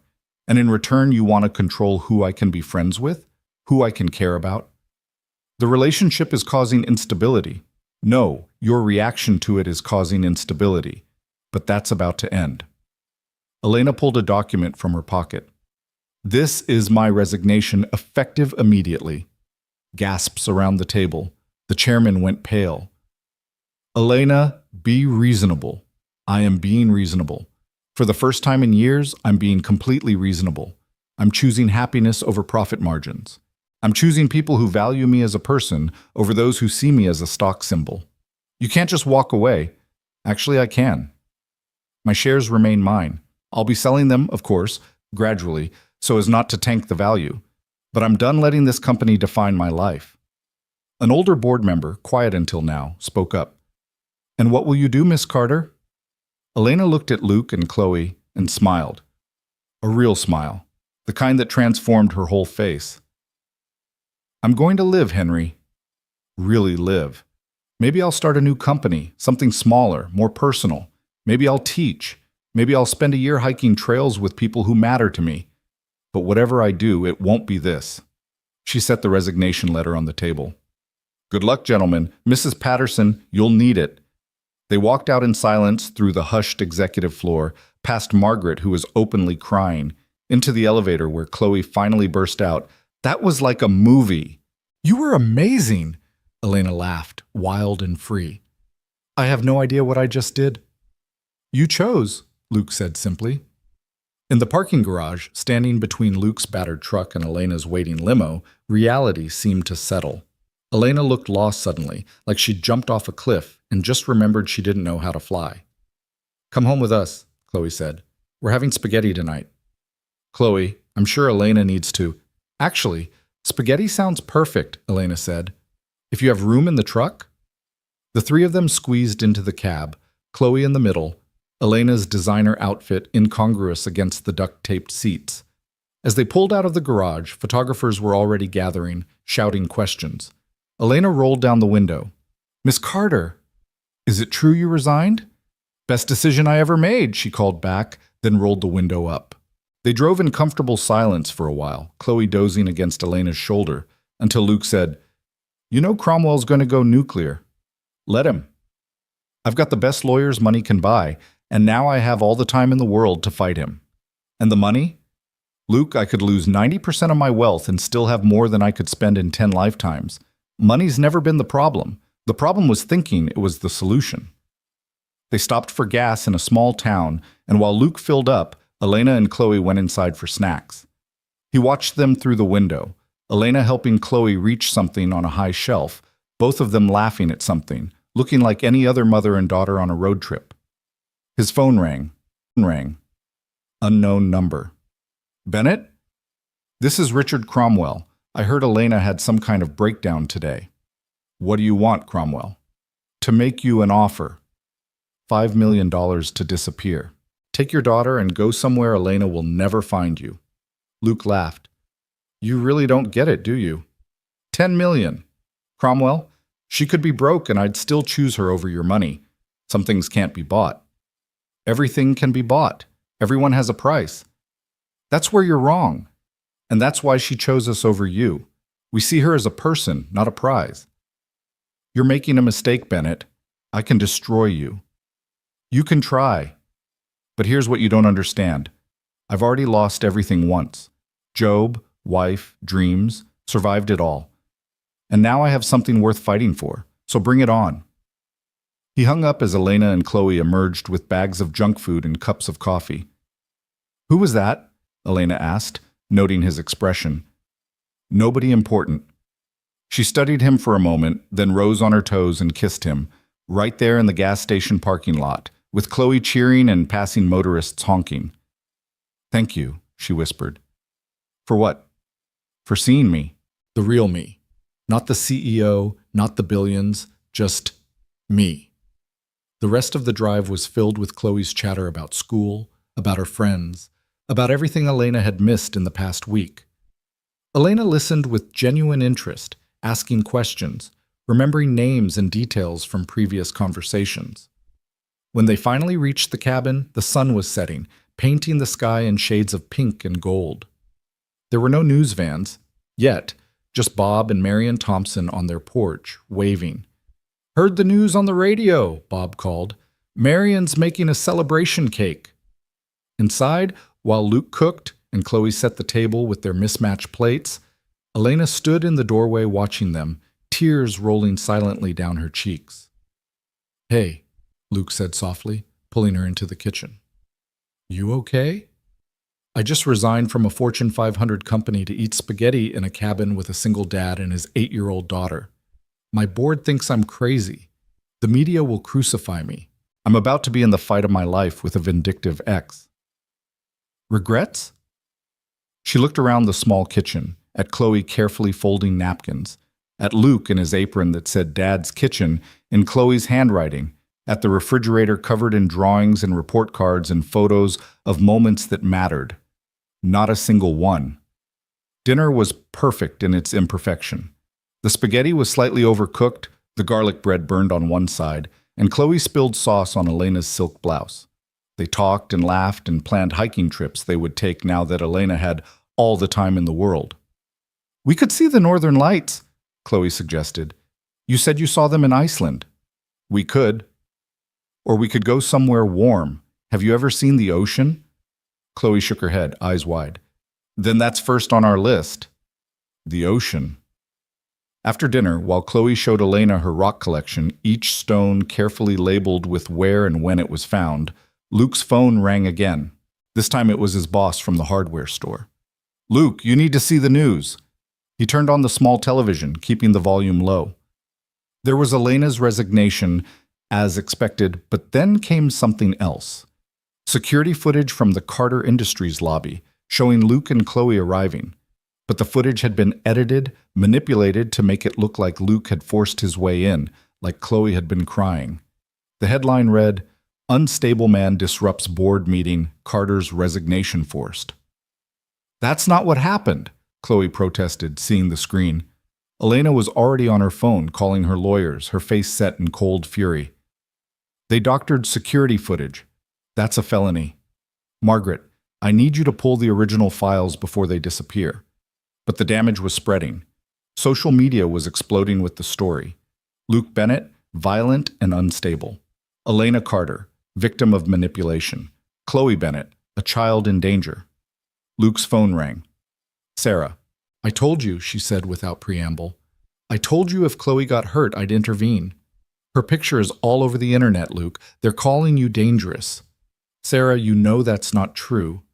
I know Cromwell's people contacted me again. They're offering me a lot of money, Luke. Enough to start over, to give Chloe opportunities you never could. You wouldn't. I would, if I thought she was really in danger. Fix this, Luke. Fast. Or I'll do what I have to do. She hung up, and Luke stood there, feeling the walls closing in. Elena was pacing, barking orders into her phone. Chloe was curled on the couch, trying to be brave, but clearly scared. Stop, Luke said quietly, but Elena kept talking. Elena, stop. She looked at him, phone still to her ear. Hang up. All of this, the lawyers, the fighting, the media. It's exactly what he wants. We're playing his game. So what do you suggest? Luke looked at his daughter, at this brave, wonderful little girl who deserved better than to be a pawn in rich people's games. Then he looked at Elena, this brilliant, broken woman who'd given up an empire for the chance at something real. We tell the truth, not through lawyers or press releases. We just tell the truth. How? Luke picked up his phone, opened the camera, and started recording. Hi, I'm Luke Bennett. You've probably seen some pretty crazy stuff about me today. I wanted to set the record straight. He told the story simply, finding Elena in the quicksand, the friendship that developed, Cromwell's threats and manipulations, the doctored footage. Chloe joined him, adding her perspective with the honest clarity only a child could manage. Finally, Elena sat beside them, no longer the polished CEO, but just a woman fighting for her right to choose her own life. I resigned because I wanted to, Elena said to the camera. Because I found something worth more than stock prices and board approval. I found a family that accepts me as I am. And if that threatens you, if that makes you angry enough to doctor footage and spread lies, then maybe you need to ask yourself why. Luke posted the video to every social media platform he could find. Within an hour, it had 10,000 views. Within 2 hours, 100,000. Tell the Truth started trending. Margaret Chen called. The original security footage mysteriously appeared on WikiLeaks. Shows exactly what really happened. Cromwell's in damage control mode. Bob Thompson knocked on the door with his laptop. You folks need to see this. The video had gone viral, but more than that, people were sharing their own stories about choosing love over money, about workplace bullying, about standing up to powerful people who thought they could control everything. Elena's phone rang. "Hello, Henry," she said, putting it on speaker. It was the board member who'd asked what she would do. "Elena, I owe you an apology. We all do. That footage, we were shown the edited version before the meeting. Cromwell convinced us you were being manipulated. But seeing the real footage, seeing your video, we were wrong. It doesn't matter now, Henry. It does. The board wants to offer you your position back, with full autonomy and a formal apology." Elena looked at Luke and Chloe. "No. No? I meant what I said. I'm done. But Henry, Tom's not the right person to lead. You might want to consider that at your next vote." She hung up and tossed her phone aside. "So, who wants hot chocolate?" As Chloe cheered and ran to get the marshmallows, Luke pulled Elena close. "You really gave it all up?" "No," she said, looking at Chloe, then back at him. "I gave up something that was never really mine for something that is." But even as they sat together, mugs warming their hands, Chloe chattering about their upcoming ocean trip, Luke couldn't shake the feeling that this wasn't over. Cromwell was too proud, too angry to just accept defeat. And Sarah's threat still hung in the air. His phone buzzed, a text from an unknown number. "You think you've won? This is just beginning. I'm going to take everything from you, starting with your daughter." Luke deleted it without showing Elena. Tonight they could celebrate. Tonight they could pretend they'd won. Tomorrow would bring what it would bring. But watching Elena help Chloe with her math homework, seeing them laugh together over a particularly silly word problem, Luke thought maybe they had won something. Not the war, that was still coming. But this battle, this moment, this choice to stand together despite everything, that was victory enough. The evening wound down with Chloe falling asleep on the couch between them, her head on Elena's shoulder, her feet in Luke's lap. The TV was on but muted, showing their video still spreading across the internet, commentators debating what it all meant. "I should go," Elena whispered, not moving. "You should stay," Luke countered. "Luke, in the guest room, but stay. Chloe will want to see you in the morning, and honestly, so will I." Elena studied his face in the flickering TV light. "What are we doing here?" "I don't know, but I know I don't want to figure it out with you somewhere else." She stayed. Luke carried Chloe to bed while Elena borrowed pajamas that were too big and made herself at home in the small guest room that doubled as Luke's office. The cabin settled into nighttime quiet, just the sound of wind in the trees and the occasional car passing on the distant road. But Luke couldn't sleep. He sat on the porch with his father's shotgun again, not because he expected trouble, but because old habits died hard. The stars were brilliant in the clear mountain air, and he found himself thinking about paths, the ones we choose, the ones chosen for us, and the ones we stumble onto by accident that turn out to be exactly where we needed to go. A board creaked behind him. Elena, wrapped in one of his flannel shirts, holding 2 mugs of tea. "Couldn't sleep either?" she asked, settling beside him. "Too much to process." "Tell me about it. This morning I was a CEO. Tonight I'm unemployed, living in pajamas that don't fit, and happier than I've been in years." "Regrets will come," Luke warned. "Tomorrow, next week, next month. You'll wonder what you were thinking." "Maybe. But then I'll remember Chloe's face when you stood up to those board members for me. I'll remember you driving 3 hours just because she thought I needed help. I'll remember this, sitting on a porch in Vermont, feeling like I can breathe for the first time in years." They sat in comfortable silence, shoulders touching, watching the stars. Then Elena said, "He won't stop, you know.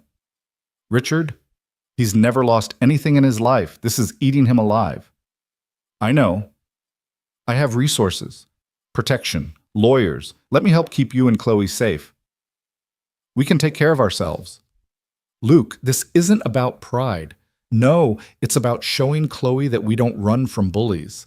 We don't hide behind money or lawyers or bodyguards. We face things head on, as a family." "A family," Elena repeated softly. "Is that what we are?" Luke turned to look at her. This woman who'd upended his life, who'd brought chaos and joy in equal measure, who'd chosen them over everything she'd built. I think we're becoming one. If you want. I want, she said simply. They stayed on the porch until dawn painted the mountains gold, planning and dreaming and occasionally worrying, but mostly just being. Two people who'd found each other in the most unlikely way, determined to build something real from the wreckage of what they'd left behind. The morning sun had barely crept over the mountains when Luke heard car doors slamming outside. He was at the window in seconds, watching a familiar figure stride up the path with two men in suits flanking her. Sarah. His ex-wife looked exactly as he remembered, sharp, beautiful, and cold as January ice. "Elena, take Chloe to her room," Luke said quietly. "Now." But it was too late. Chloe was already at the top of the stairs, rubbing sleep from her eyes. "Dad? Who's outside?" The knock came hard and impatient. Luke opened the door before Sarah could knock again. "Hello, Luke." Sarah's smile was all teeth and no warmth. "Aren't you going to invite me in? I've come to see my daughter." "You haven't seen her in 2 years, Sarah. You don't get to just show up." "Actually, I do." One of the suited men stepped forward, handing Luke a document. "Emergency custody hearing tomorrow morning. Given the recent events and clear danger to the child, my client has grounds for immediate intervention." Luke scanned the papers, his stomach dropping with each word. Photos from the internet, the doctored video, statements from concerned citizens about his violent behavior and unstable relationship with a mentally compromised billionaire. "This is bullshit, and you know it," Luke said. Sarah pushed past him into the cabin, her eyes taking in everything with calculating precision, the modest furniture, Elena in borrowed pajamas, Chloe frozen on the stairs. "Hello, sweetheart," Sarah said to Chloe, her voice artificially sweet. "Do you remember me?" "I'm your mommy." Chloe pressed back against the wall. "I know who you are. Aren't you going to give me a hug?" "No, thank you." Sarah's face flickered with something, hurt, anger, Luke couldn't tell. She turned to Elena. "So you're the billionaire. You're prettier in person. Tell me, what exactly do you see in all this?" She gestured at the cabin dismissively. Elena stepped forward, and Luke recognized the CEO emerging despite the pajamas. "I see a home. A real father. A child who's loved. Things money can't buy, and you apparently couldn't recognize." How poetic. "Did Luke tell you why I left? Did he mention the nights he'd wake up screaming from nightmares? The way he'd check the windows obsessively? The PTSD he refused to get help for?" "That was years ago," Luke said through gritted teeth. "I got help. I got better." "For her?" Sarah pointed at Chloe. "Or for your new girlfriend? Because from where I'm standing, you're exposing our daughter to violent criminals, media circuses, and God knows what else." "Cromwell got to you," Elena said suddenly. "How much is he paying you?" Sarah laughed. "This isn't about money. It's about what's best for Chloe." "If you cared about what's best for her, you wouldn't have disappeared for 2 years, Luke shot back. "I was getting my life together." "Now I have. New husband, stable home in Connecticut, excellent schools. What do you have? A cabin that's falling apart and a girlfriend who just had a very public mental breakdown." "I resigned from a company," Elena said evenly. "That's not a breakdown. The media seems to think otherwise. And judges, they care about perception." Chloe suddenly ran down the stairs, past all of them, and out the door. Luke followed immediately, finding her by the old oak tree where they'd buried her goldfish last year. She was crying silently, shoulders shaking. "Hey, sweetheart," Luke knelt beside her. "Talk to me." "Is she going to take me away?" "No, absolutely not. But she's my mom." "Don't moms always win?" Luke pulled her close. "Not always. And not this time. I promise you, Chloe, you're not going anywhere you don't want to go." "What if the judge makes me?" "Then we'll fight it. All of us. Me, you, Elena, the Thompsons, everyone who loves you."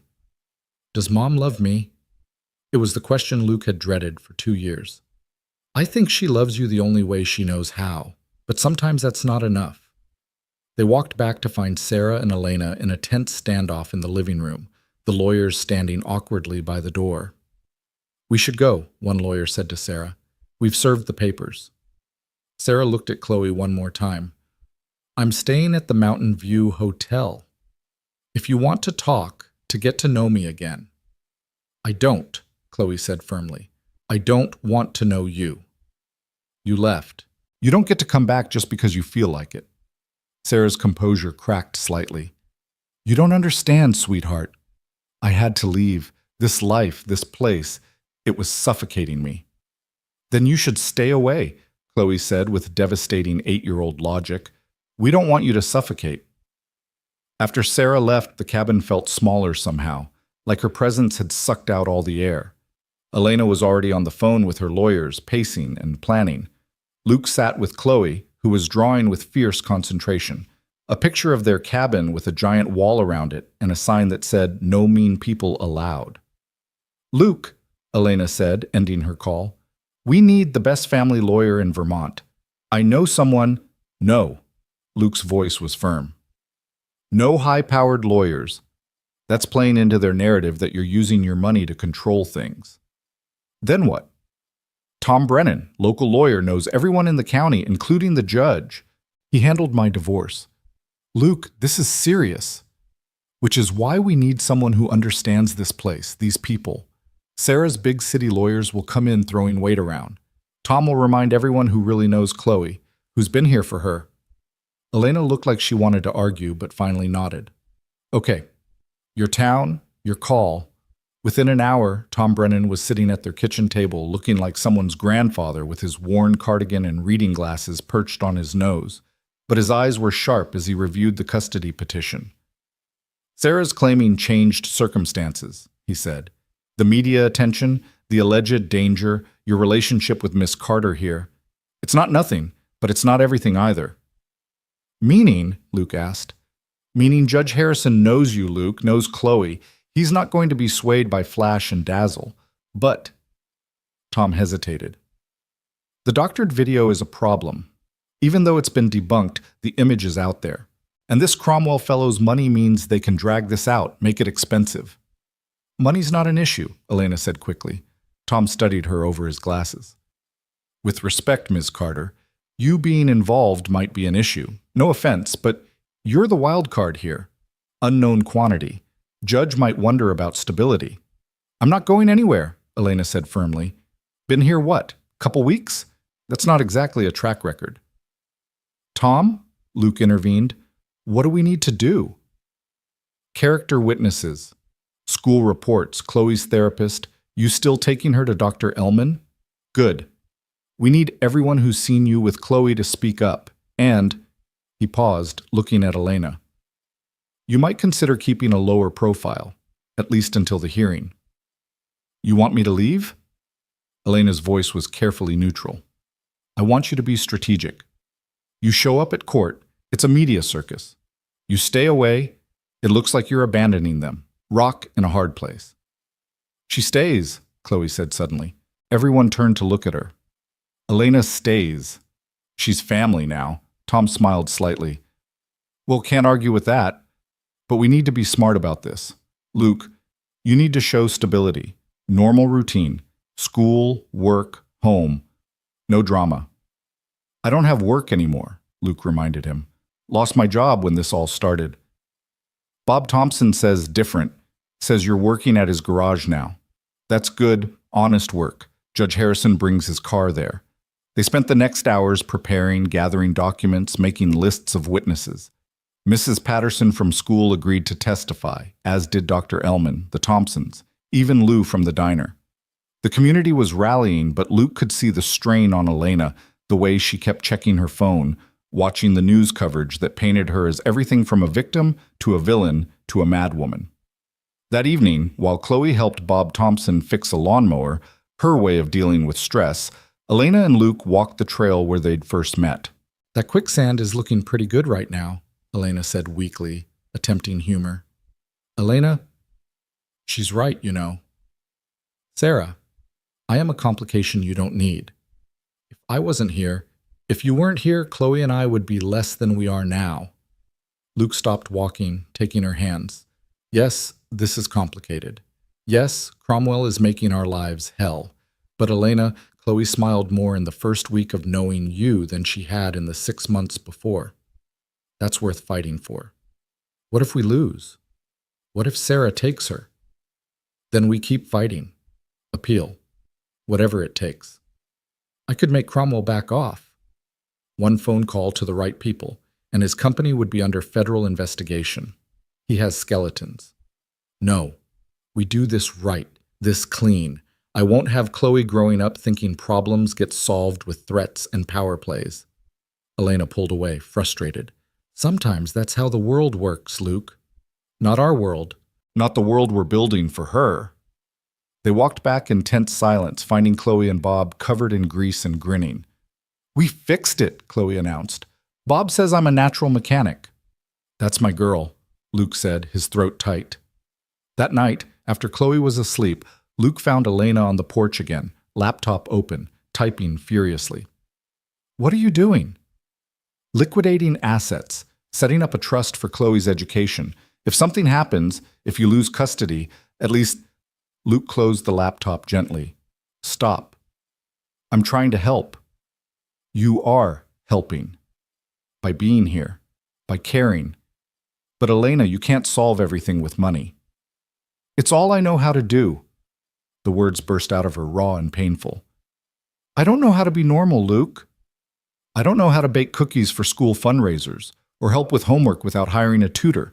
I know board meetings and hostile takeovers and market strategies. I don't know how to be what you and Chloe need. Luke sat beside her, pulling her close. You know how to make Chloe laugh? You know how to listen when she talks about rocks for 30 minutes straight. You know how to show up when it matters. That's all we need.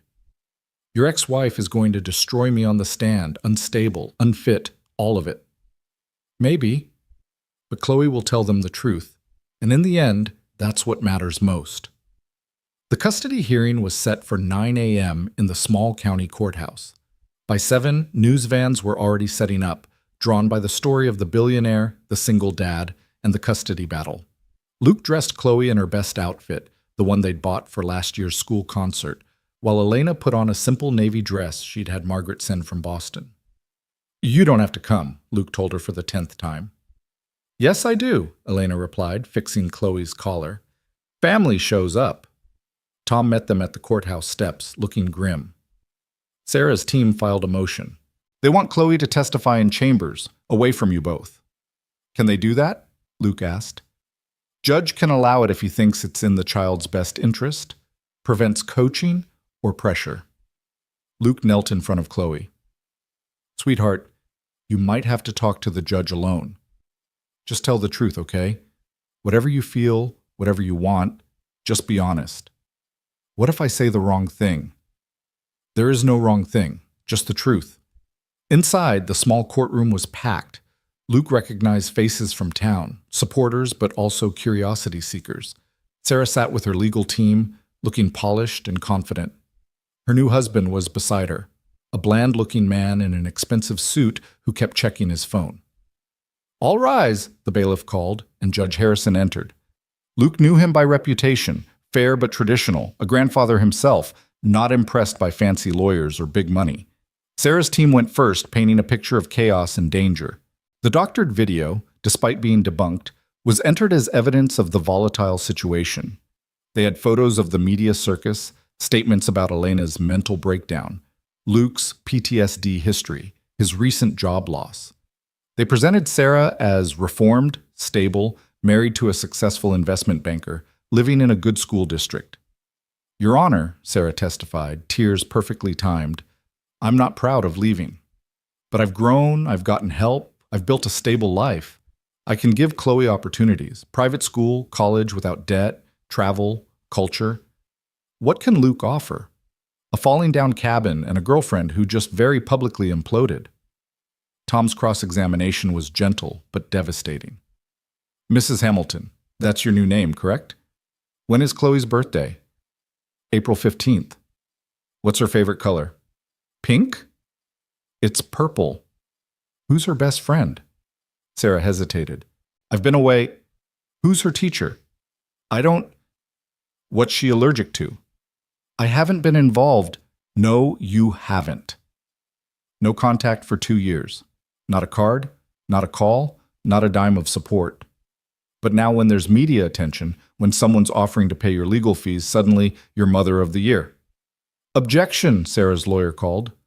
Withdrawn, Tom said calmly. Nothing further. Luke testified next, simple and honest about their life, about Chloe's happiness, about Elena's positive influence. Elena followed, dignified despite the brutal questions about her resignation, her wealth, her intentions. I love them, Elena said simply when asked why she was involved. Luke and Chloe have become my family, not because of money or media attention, but because they saw me as a person when everyone else saw a bank account or a news story. Then came the character witnesses, a parade of townspeople talking about Luke's devotion, Chloe's happiness, the real family they'd observed, not the manufactured crisis Sarah's team was selling. Finally, Judge Harrison called for Chloe to join him in chambers. She looked tiny walking away with the court officer, and Luke's heart broke a little. They waited 40 agonizing minutes before the door opened. Chloe came out first, running straight to Luke and Elena, burying herself between them. Judge Harrison followed, his expression unreadable. I've heard a lot today, he began. About money and opportunity, about stability and danger. But the most important voice in this room belongs to the child whose future we're deciding. He looked at Sarah. Mrs. Hamilton, your daughter doesn't know you. That's a consequence of your choices, not her father's influence. You can't buy your way back into her life. Then at Luke. Mr. Bennett, your situation has undeniably become complicated. The media attention, while not your fault, is real. The relationship with Ms. Carter, while apparently genuine, is new. Luke's heart was pounding. Elena grabbed his hand. However, Judge Harrison continued, Chloe was very clear about where she feels safe, loved, and happy. She spoke eloquently about her father's devotion, her daily routines, her support system here.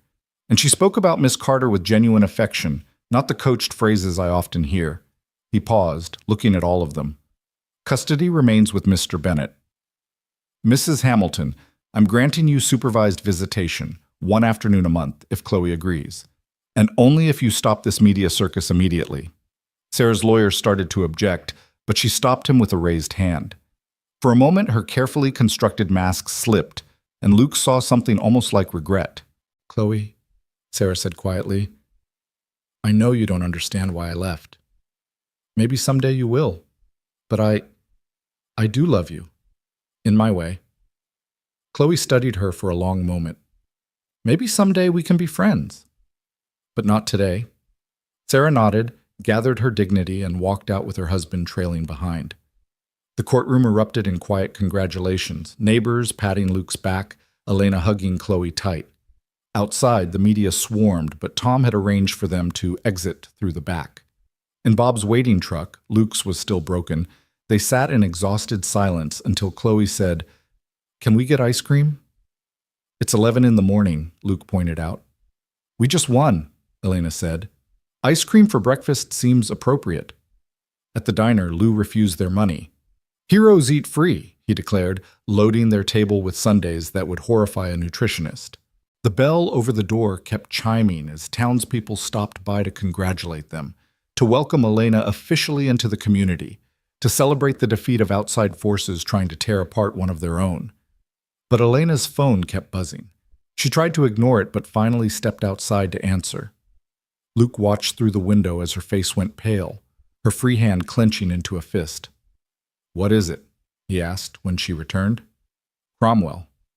He's not done. He's bought the Mountain View Hotel and says he's moving here permanently. Says if he can't have me, he'll make sure no one can. Let him come, Luke said. This is our home. He's the outsider here. But that night, after the celebration died down and Chloe was asleep, Luke stood on his porch with the shotgun again, wondering how long they could hold out against someone with unlimited resources and a vendetta. Elena found him there, wrapping a blanket around his shoulders.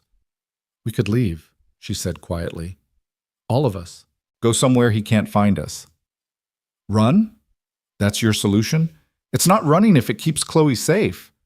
Luke turned to look at her. Is that what you want? To spend your life looking over your shoulder? I want to spend my life with you and Chloe. Everything else is negotiable. Elena Carter, are you proposing? She smiled, tired but genuine. Would you say yes if I was? Ask me when Cromwell's gone and life is boring again. Deal. A car engine broke the quiet night. They both tensed, but it was just Bob Thompson's truck. He got out carrying a manila envelope. This was left at my shop, he said. Note said to give it to you. Inside were photos, Elena and Luke on their walk, Chloe at school, even one through the cabin window of them having dinner. The message was clear. Cromwell was watching. That's it, Elena said, her voice cold as winter. I'm done playing nice. She pulled out her phone and made a call. Marcus? It's Elena. Remember that favor you owe me? Time to collect. Elena, what are you doing? What I should have done from the start. Cromwell wants a war. He's got one, but we're going to fight it on my terms now.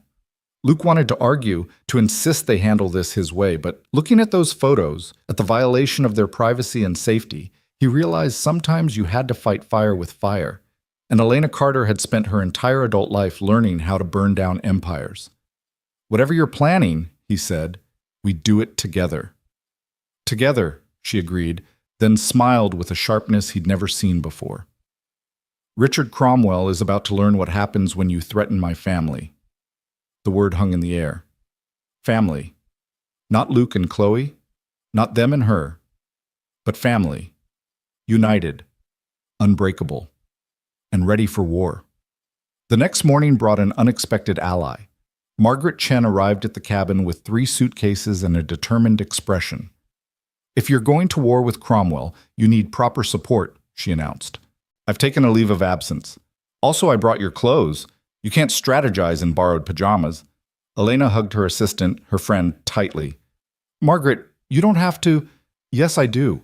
That man tried to destroy the best CEO I've ever worked for because his ego couldn't handle rejection.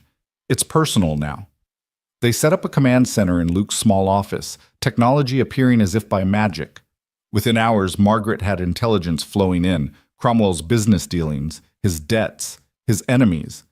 He's overextended, Margaret reported. The hotel purchase was all leverage. He's trying to intimidate you with money he doesn't actually have. Then we pull the leverage, Elena said coldly.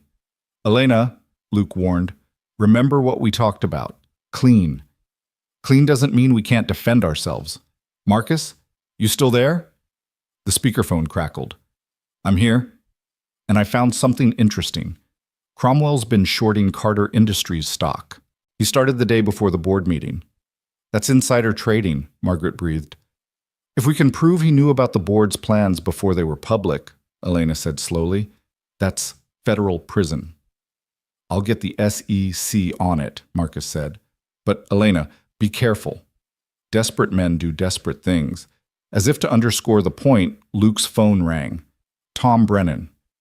Luke, you need to know Sarah's back. She's filed an emergency motion claiming new evidence of danger. Those photos Cromwell sent, she's saying they prove Chloe's being stalked because of your relationship. Luke felt the ground shift beneath him.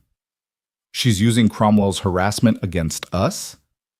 Apparently. Hearings tomorrow. After Tom hung up, Luke found Chloe in her room, carefully organizing her rock collection, her way of self-soothing. Hey, sweetheart. We need to talk. Is Mom trying to take me again? She's trying. But remember what I said? We fight together. I don't want to talk to the judge again. I told him everything already. I know. And you did amazing. But sometimes grown-ups don't listen the first time. Chloe looked up at him with eyes too wise for 8 years. Why does she keep coming back if she doesn't really want me? Luke didn't have a good answer for that. How did you explain pride and greed and manipulation to a child? I think, Elena said from the doorway, sometimes people convince themselves they want things for the wrong reasons. Your mom might really believe she's doing the right thing, even if she's not. That's sad, Chloe said simply. Yes, it is. That evening, while planning legal strategy, Luke noticed movement outside. A man with a camera trying to be subtle.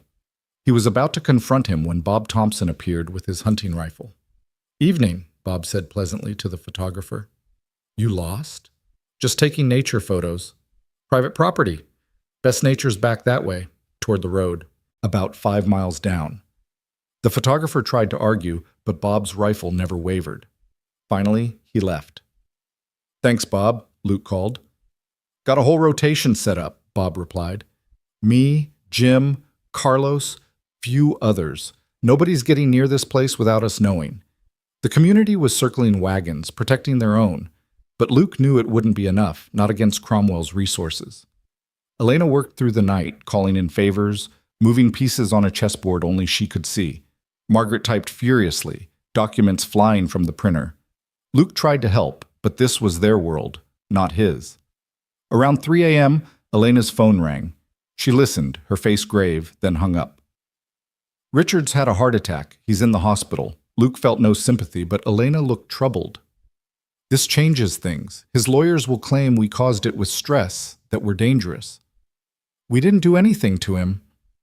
No, but the SEC investigation Marcus triggered, the margin calls from his leveraged hotel purchase, the fact that 3 major investors just pulled out of his company, all that happened today.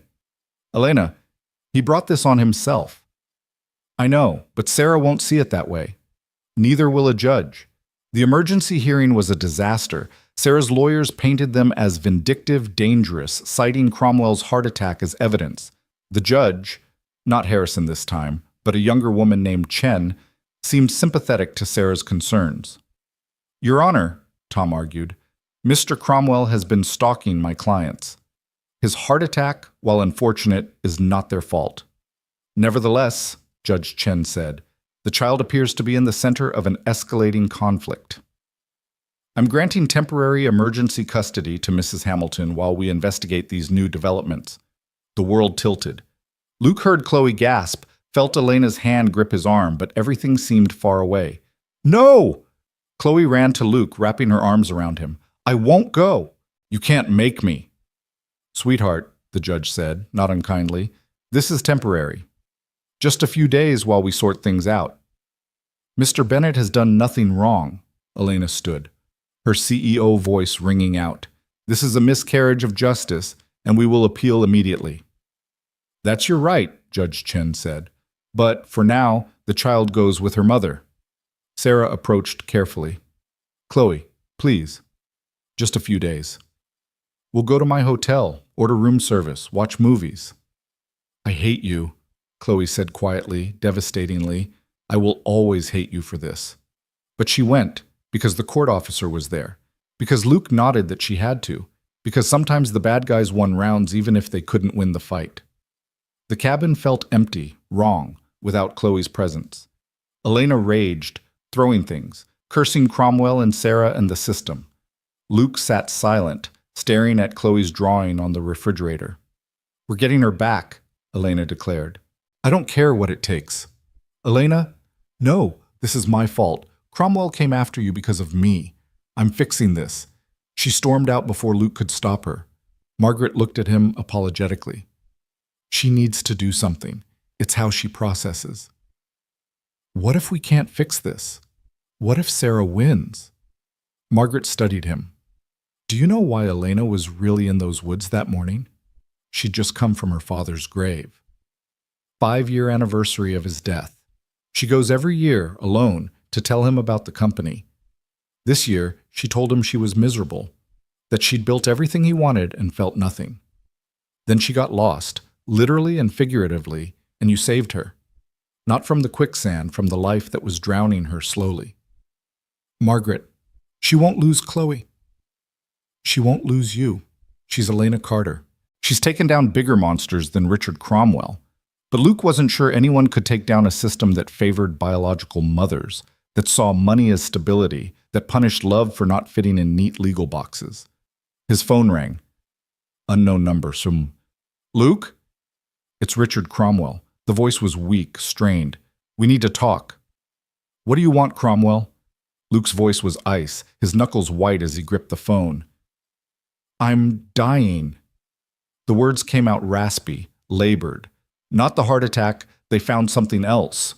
Cancer, stage 4, weeks, maybe days. Luke said nothing, feeling no sympathy for the man who'd torn his family apart. I need to see Elena. please. I need to make things right before... You took my daughter. Luke's voice broke. You helped Sarah take my daughter, and now you want forgiveness? I want to fix it. I can fix it, but I need to see her. Elena, please. Luke found Elena in the woods, standing at the exact spot where they'd first met, staring at the now ordinary ground where Quicksand had once trapped her. Her designer clothes were muddy, her hair wild, tears streaming down her face. He called, Luke said simply. I know, the hospital called too. He's been asking for me. You don't owe him anything. Elena turned to face him. No, but I owe Chloe everything, if he can fix this. They drove to the hospital in silence. The cardiac unit was hushed, expensive, private rooms that looked more like hotel suites. Richard Cromwell looked nothing like the powerful man who'd terrorized them. He was gaunt, gray, tubes and wires making him seem small and fragile. Elena. His voice was barely a whisper. You came. Talk fast, Richard. My family needs me. He winced at family but nodded. Sarah Hamilton. She came to me, not the other way around. I have recordings, everything. Her asking for money, planning to use the emergency custody to extort you. I gave her the photos, told her exactly what to say.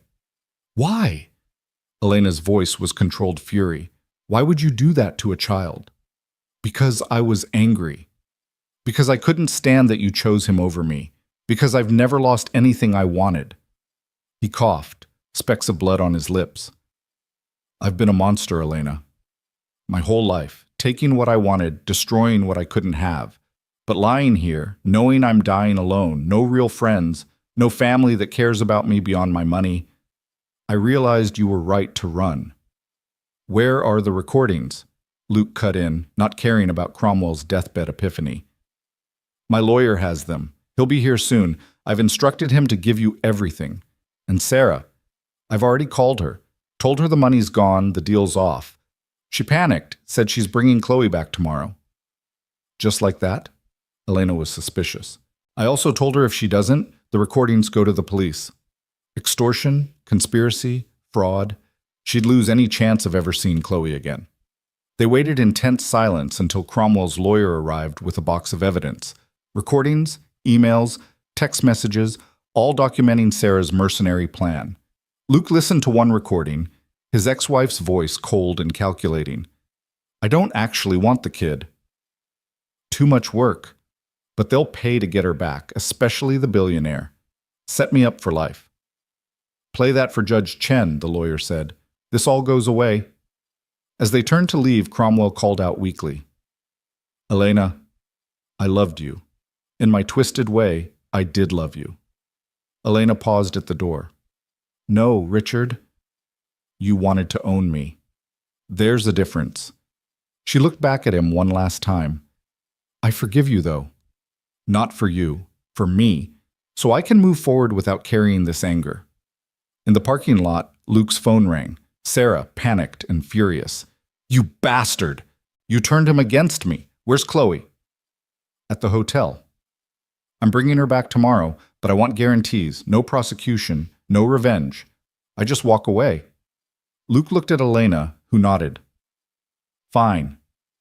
Mountain View Hotel, noon tomorrow. And Sarah? After this, you stay gone. Forever. Trust me, I want nothing to do with any of you psychos. That night, Luke couldn't sleep. The cabin felt wrong without Chloe, even knowing she'd be back tomorrow. Elena found him at 3 a.m., sitting at the kitchen table, staring at Chloe's homework still spread out from 2 days ago. She's coming home, Elena said softly. This time. What about next time? What about when someone else decides we don't fit their idea of normal? Elena sat beside him, taking his hand. Then we fight. Again and again. Together. I almost lost her, Elena. The one thing I swore would never happen. But you didn't. We didn't. She squeezed his hand. Luke, I need to tell you something. These past weeks, the chaos, the fighting, it's shown me what I want. Not the company, not the money, not any of it. Just this. You, Chloe, this life.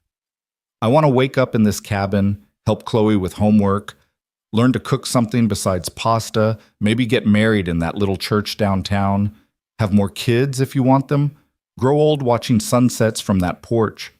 I want ordinary, beautiful, real life with you both.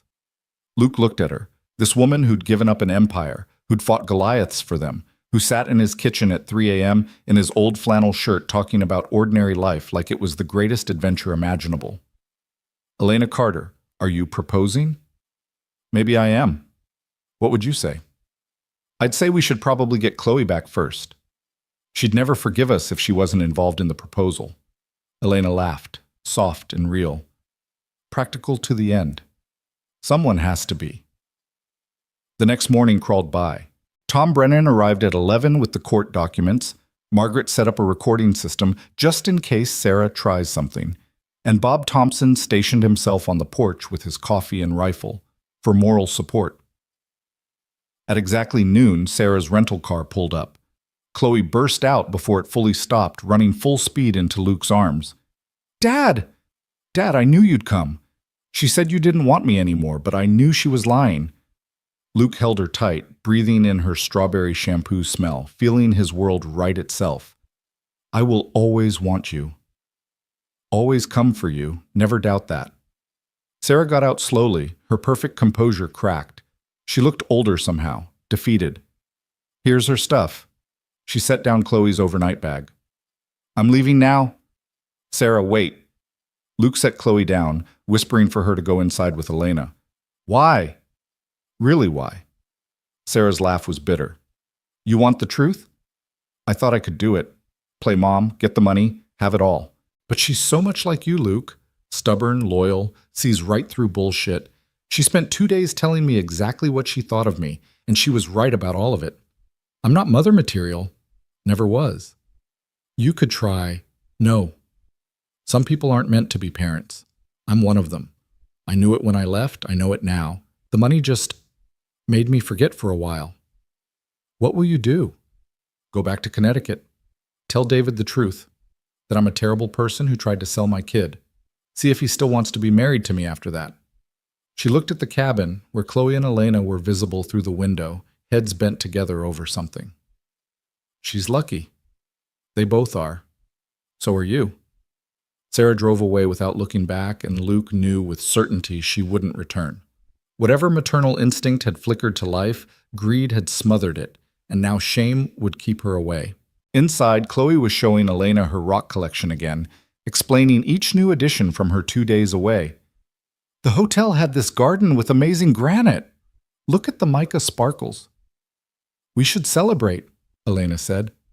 Pizza night? Movie marathon? Actually, Luke said, I had another idea. Chloe, how would you feel about going to the courthouse? Why? Chloe looked worried. To file some paperwork. Elena wants to adopt you, if that's okay. Make it official that she's your... Yes! Chloe launched herself at Elena. Yes, yes, yes! Can we go now? Right now? Elena was crying, holding Chloe tight. You're sure? I already told the judge you were family. Now it'll be on paper, too. But Luke wasn't done. As they stood to leave, he dropped to one knee, pulling out a small velvet box he'd been carrying for 2 days, waiting for the right moment. Before we go make you officially Chloe's mom, I have a question. Elena Carter, you saved yourself from quicksand, but you saved us from something worse, a life without you in it. Will you marry me? Elena's hands flew to her mouth. Chloe was bouncing beside her, chanting, Say yes! Say yes!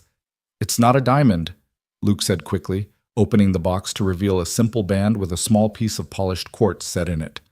Chloe and I found the stone on our favorite trail. Bob Thompson's nephew, the jeweler, set it for me. I know it's not what you're used to. It's perfect, Elena whispered. Absolutely perfect. Yes. Yes to all of it.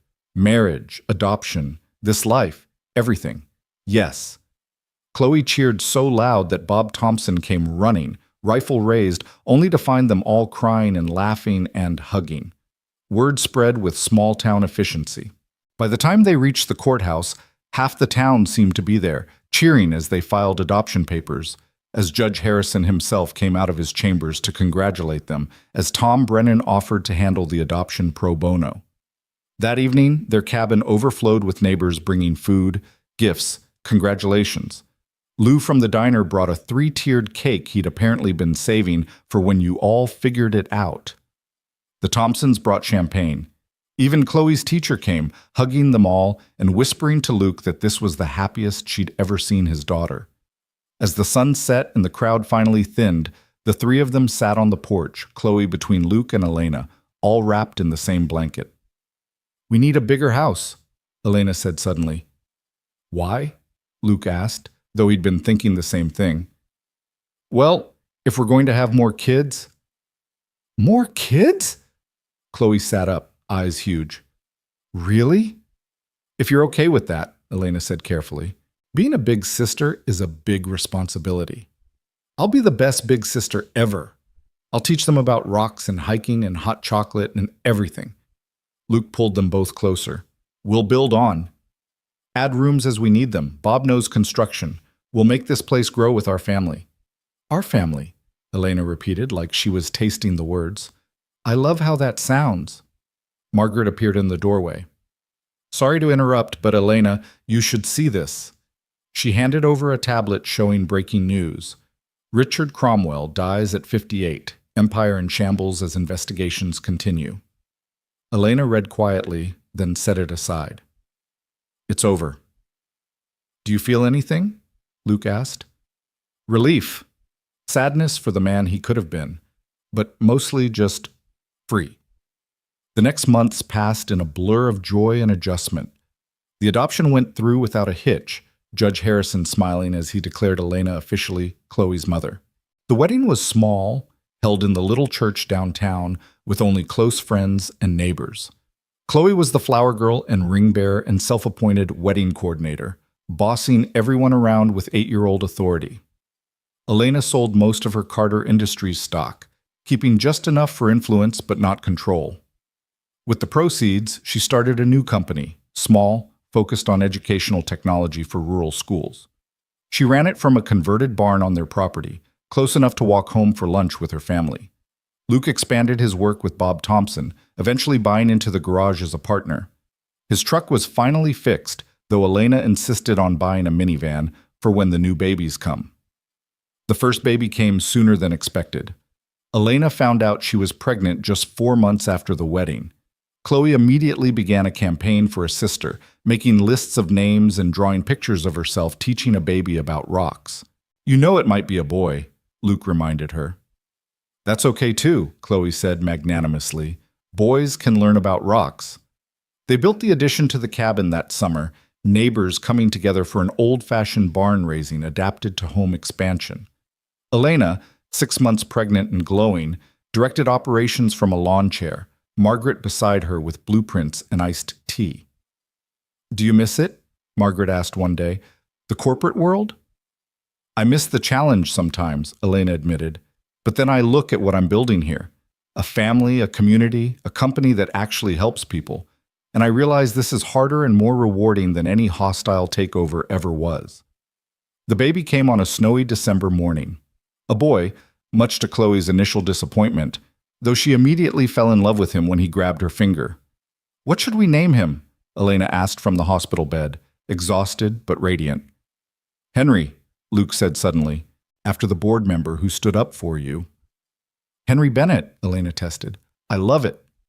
Old Henry himself came to visit, driving up from Boston with a ridiculously expensive teddy bear and tears in his eyes. "I voted them all out," he told Elena. "Every last one who sided with Cromwell. The company's doing better without them. And you look happy, really happy." "I am," Elena said simply. Life settled into a rhythm, chaotic but beautiful. Mornings with everyone fighting for bathroom time in their expanded but still cozy home. Chloe walking to school, proud of her baby brother in his carrier. Luke at the garage, coming home for lunch covered in grease to find Elena on conference calls while Henry napped. Evenings on the porch, watching Chloe teach Henry to crawl, then walk, then run. 2 years later, another baby. A girl this time. Sarah, surprisingly. "Are you sure?"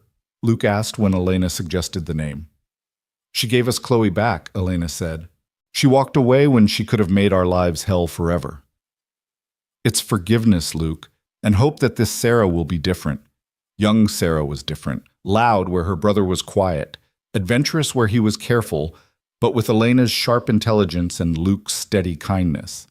Chloe, now 11, took her big sister duties seriously, teaching both little ones about trails and rocks and the importance of hot chocolate after adventures. The cabin, expanded twice more, rambled now, rooms added as needed, porches wrapped around, gardens spreading.